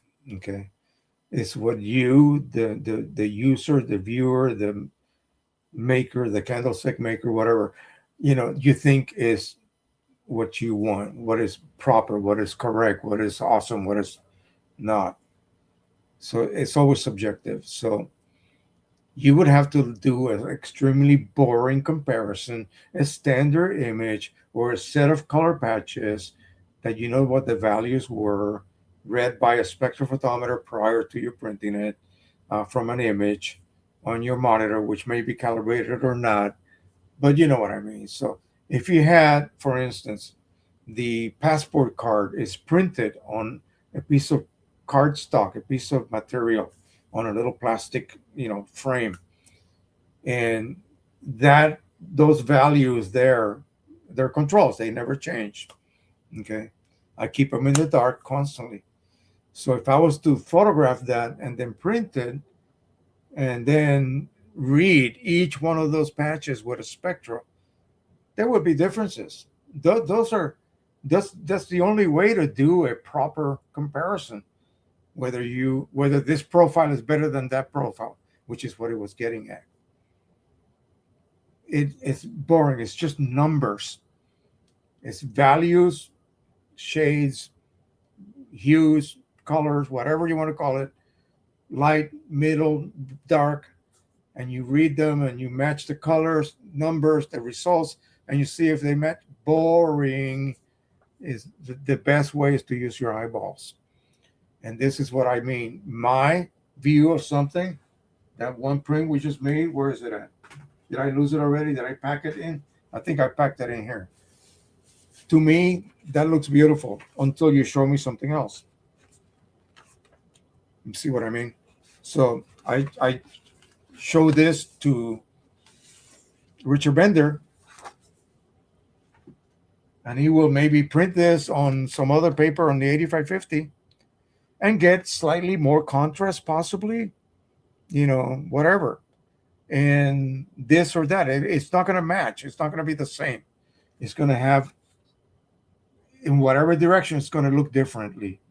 Now, if that difference pleases me, then I would say, oh, I like the one 8550 created rather than the Pro 1000. But I'm not going to show you the one from the 8550. You're stuck with this one. So you look at it, and then your brain is going to go, wow, that's really amazing. Look at those colors, man. Look at how the heck did he create this? Blah, blah, blah, blah, blah, blah. You're going to look at this and you're going to accept it. So I could make one where just these shades of blue and cyan will be a little bit stronger, but everything else will be the same. I can do that. Is that better? Well, somebody might say, yeah, that's better. I like that area here that with the blue and the cyans and the slight purple colors. I want it to be more accentuated, and this print provides me that. The one you just made, the custom one you just made, Jose, provides me with that need. Is that better? No, not really. It's just different. So the different to say that the results that he got from this spectrophotometer he was using compared to print prism, he prefers the ones from this. But that's just your subjective choice. Did you run measurements and all? No, you did not. You used your eyeballs, and in your brain, your preference happens to be what your spectrum is producing. Maybe this is more accurate, but it's just not what you are used to. So you're going to pick the one you are used to. You're going to pick the look you are always used to. Okay. Now, let's go ahead and print. My wife has to leave in a few minutes. So I'm going to quick here. We're going to finish a little early today. Um, I'm going to print one of those new images from Richard. I'm going to sublimate it to 8 by 12. So let me make sure I have my stock ready here.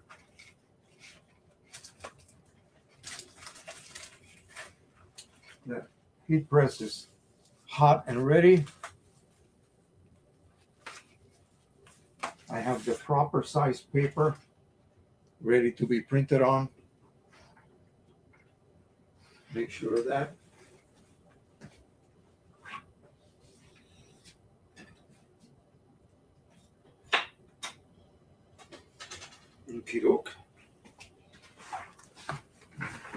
And he's got one more image here that I really want to try out.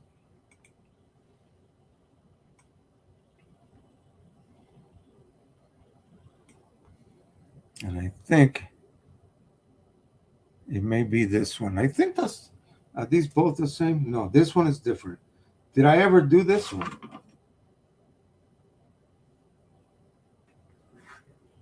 I think we did this one in the past. No, this is the one we just got done printing. So I got that one there we did, I think, last week. I thought you sent me a new one, Richard.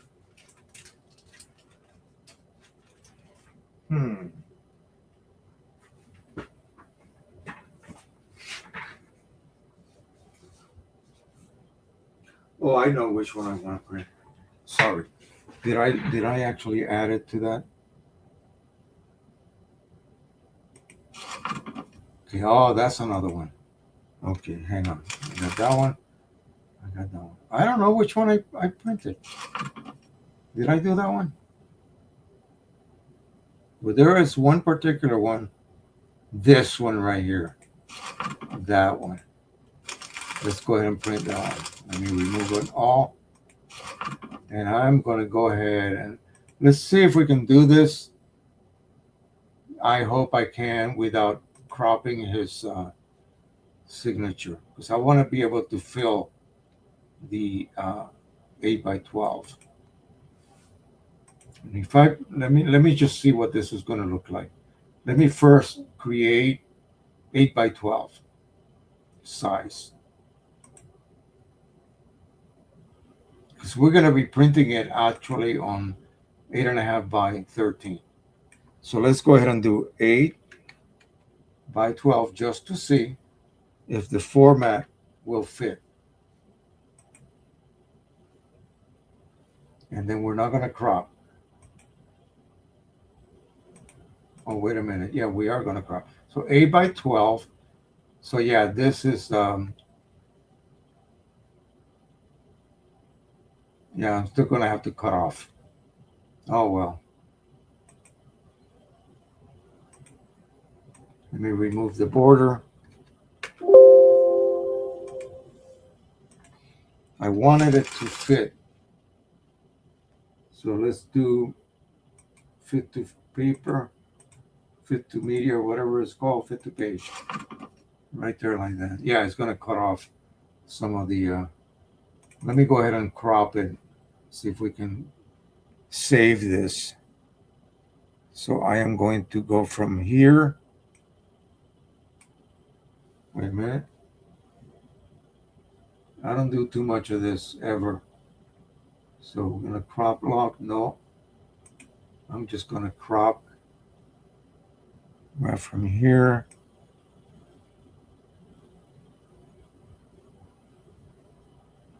No, I guess not. And then I'm going to, it's still not going to, let me see if I cut it off a little bit. Let me see if it'll fill.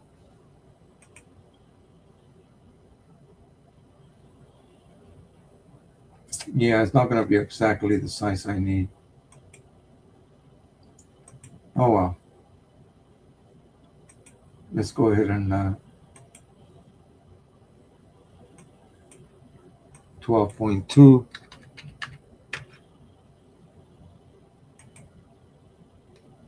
Yeah, it's going to cut off the signature. I wish you could slide it over, but you cannot. So I'm just going to have to trim off my media, my aluminum, because I cannot cut off that signature at all. So this is going to be 8.5 by 13, but we're going to make it 8 by 12 here, 8.1 or 2 by 12. So we'll leave it at that size, like so, and we'll load it without cropping, like that. Now I have the whole signature, and then we can go ahead and print it. And again, I forgot to set the printer first. Silly boy. Presentation paper mat, 8.5 by 13 has to be the size. So we just change that to 13. And boom. Okie doke. So that's going to be it. Let me make sure I got the proper profile. Yes, sir, we do. And print. And it's going to be mirrored. So anyway,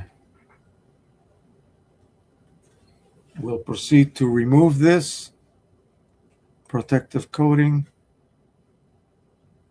Let me give this a little bit of a warmth. This aluminum so it'll quickly get warmed up here.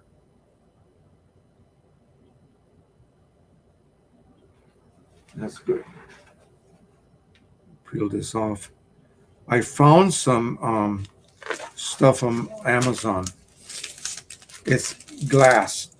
It's not cheap. It's pieces of glass that are coated for printing. And there's two types. One type has a white coating in the back, and you sublimate to that, and then you view it from the front. Okay, that way you don't have to mirror it. You just print it normally, and it will then look correct when you view it from the front.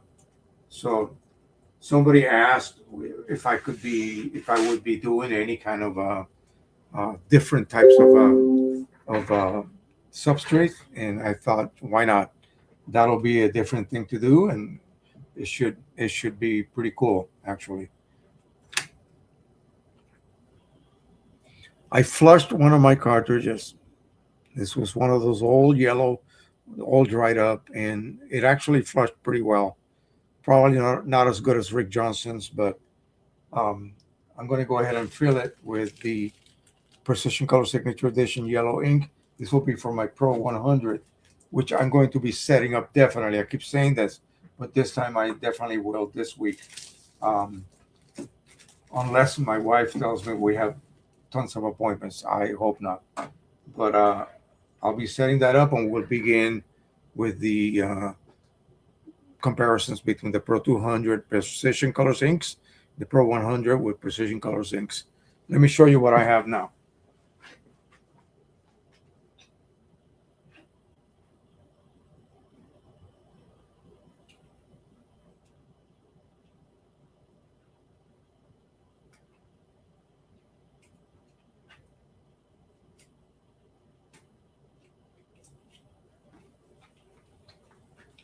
All my Pro 200 cartridges are full, ready to roll. Okay. And by the way, here's the cyan one. It has completely filled. So we'll be using those as soon as probably this coming week. So I'll be popping these into the printer. Then I'll go ahead and the ones that are disabled, I'll top them off and get them ready to roll.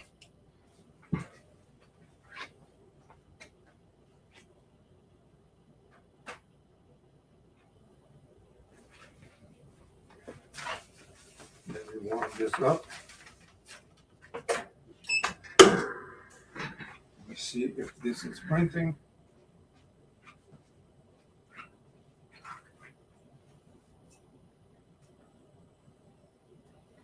Did I not send it?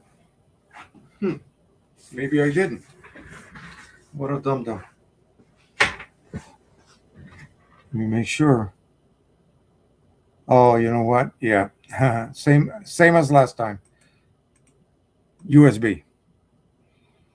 So I have to connect it via USB.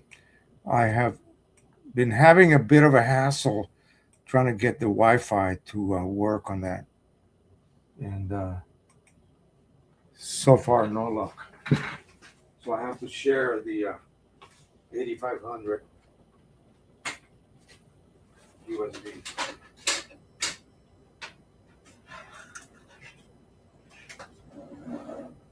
And of course, it's on the wrong side. A real pain. And it's very difficult to see which direction the plug goes in because it's so dark in here.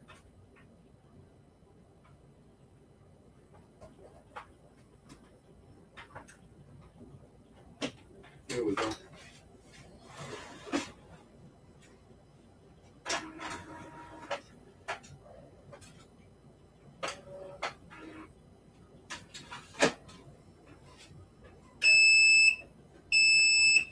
Okay, it's printing.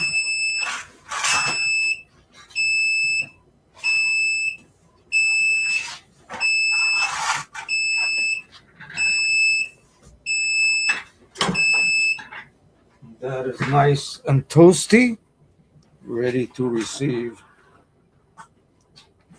this job.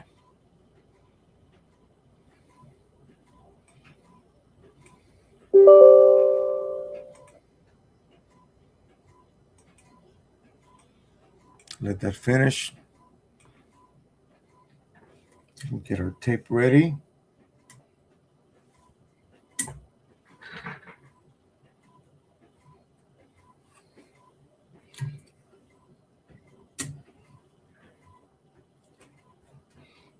I think in this case, 4 pieces will be plenty.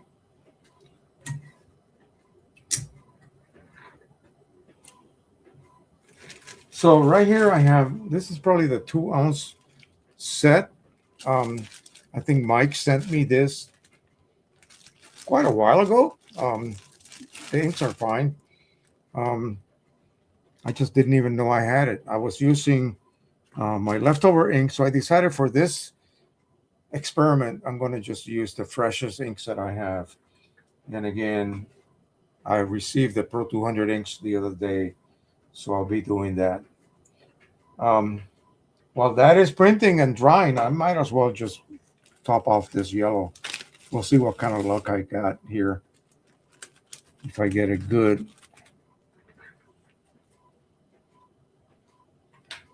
Brand new, as you can see. So I'll insert my syringe.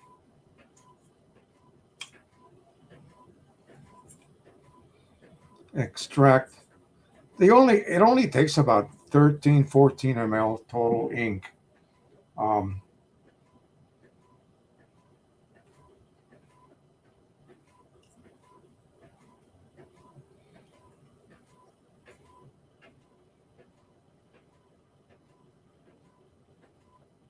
Notice how fast it's impregnating the sponge.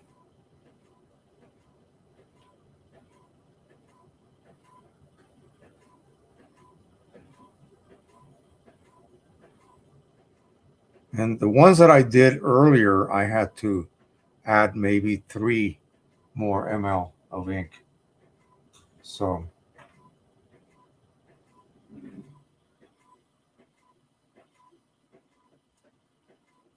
why am I getting ink on myself? Oh, dummy. I used the wrong clip. This one is got a hole in it. Here we go.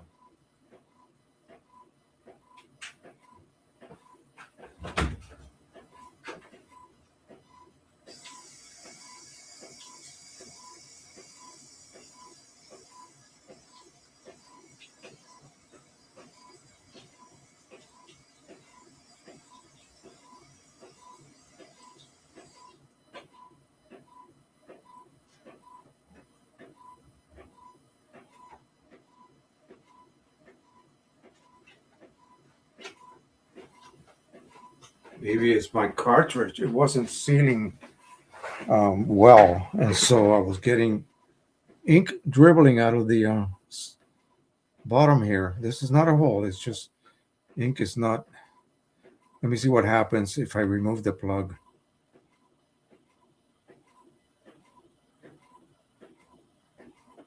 Okay. Yeah. Look, I'm getting ink coming out of the bottom. Why is that? Rick, why is that happening?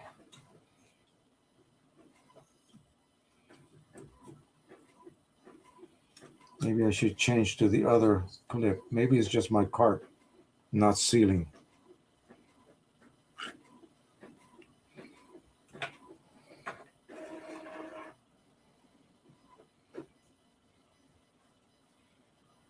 See that? That is odd. But anyway, the sponge filled up nicely. I have another clip that I can install on it. Let me do that.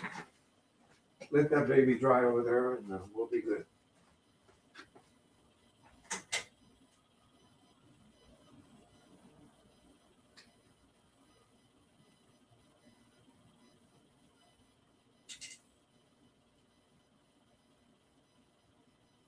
Oh, I know why. Jeez.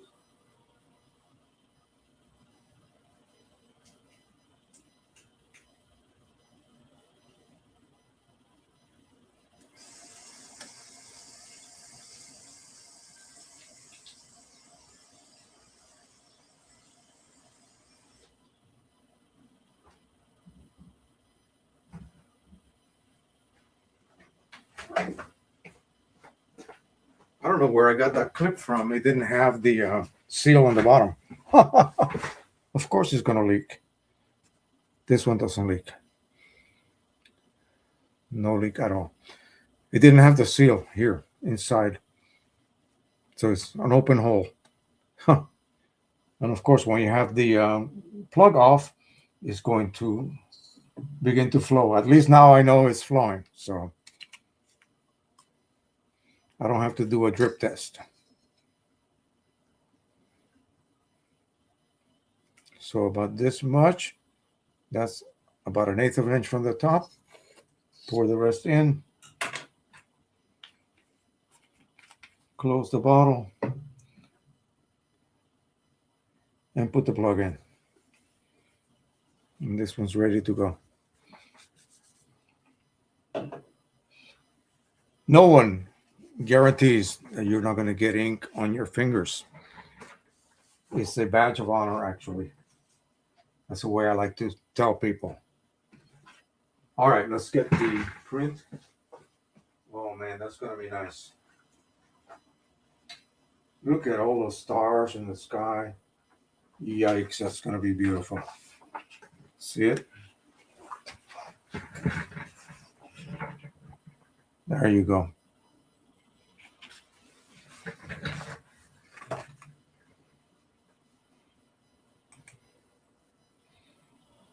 No, it wasn't your fault. That's one of mine. None. Yours were good. It's one that I found in a box full of junk. Don't you worry. That one was all on me. Okay. So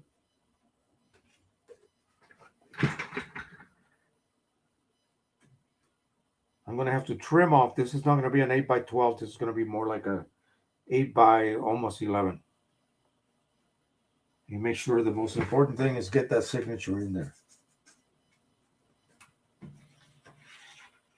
I have to line that baby up like so. Right there. So I got maximum signature, as little bleed as possible. Richard, you need to get that signature a little bit further in, because remember, we need to have a bleed.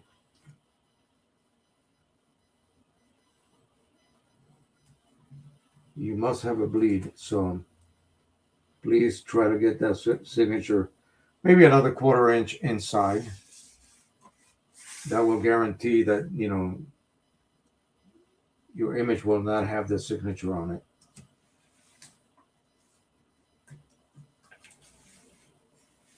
And I think that's going to be good enough. Let me put another piece of tape here.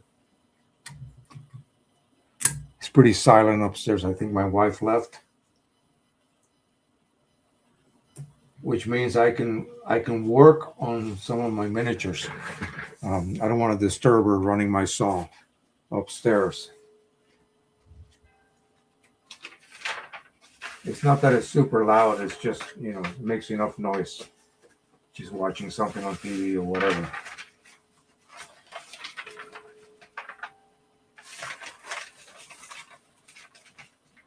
Here we go. We're at 352. You should drop down a couple of the 350 now. I'll put this back.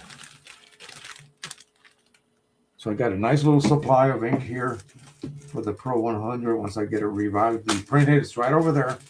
I'm going to go ahead and trash my 1400. It's served me long enough already. It's reached its lifespan, let's just say. So that's going to go to the dump next. What I do is I just have the county pick them up. What cracked me up, my wife told me that the guy that came over to pick up my 5 printers. Now, he took a printer that was like 65 pounds, lifted it up one hand, tossed it over there. And I thought, if I could only do that. Have I ever been able to do that? No, I don't think so.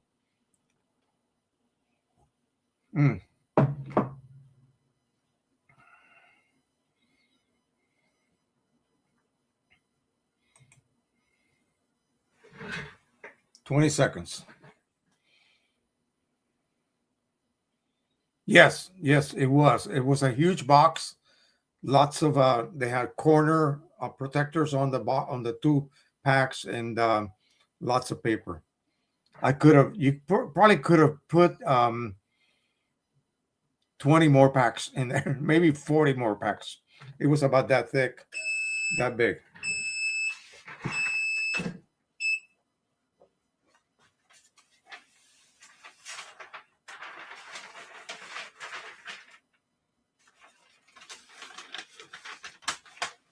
Okie doke. Here we go.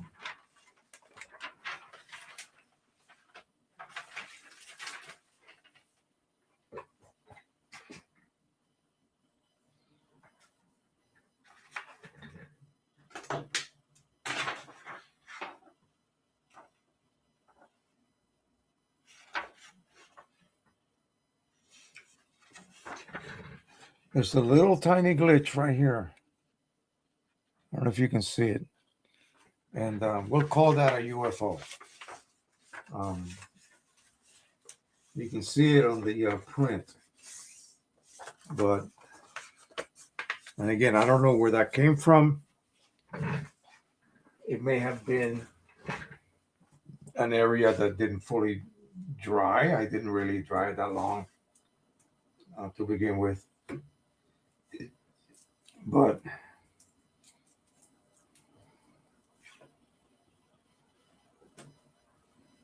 now this particular one, he signed it on the left side. So here it is. We're going to trim that off, that edge. My trimmer's upstairs right now. And you can see right here. Yeah, it's a little physical blotch.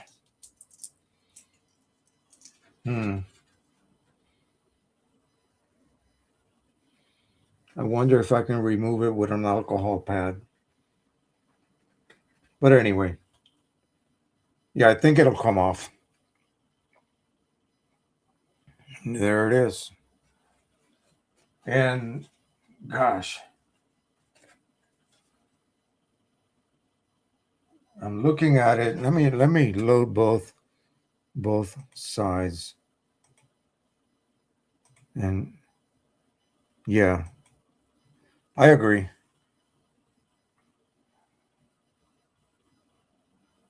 Compared to that monitor, which is crap, this is pretty good. Let me move it over to my monitor here, my calibrated monitor, and then I can look at it myself. Yeah, it's a match. Amazing. It's just amazing how good that profile is that you make with print prism and on aluminum. Mike said he wanted to profile his cookie sheet. And I said, can you print? I said, can you print on your cookie sheet? What are you, out of your mind? You know, he laughed. So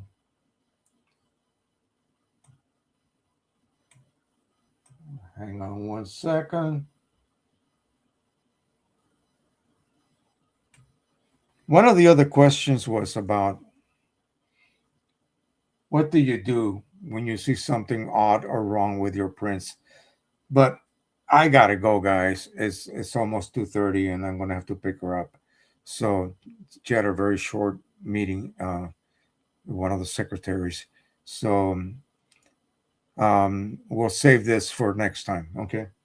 So please remember to subscribe, share, and like, and of course, join Patreon if you wish to do so. Use my app to reach all the links that I support, of course. And this time I'm going to put the correct one. Welcome. No, not the welcome, the thank you one. There you go. That's the one I should have put on earlier. And we'll start the slideshow. And again, if you guys have any questions, post them on my Facebook group if you're a member, or on the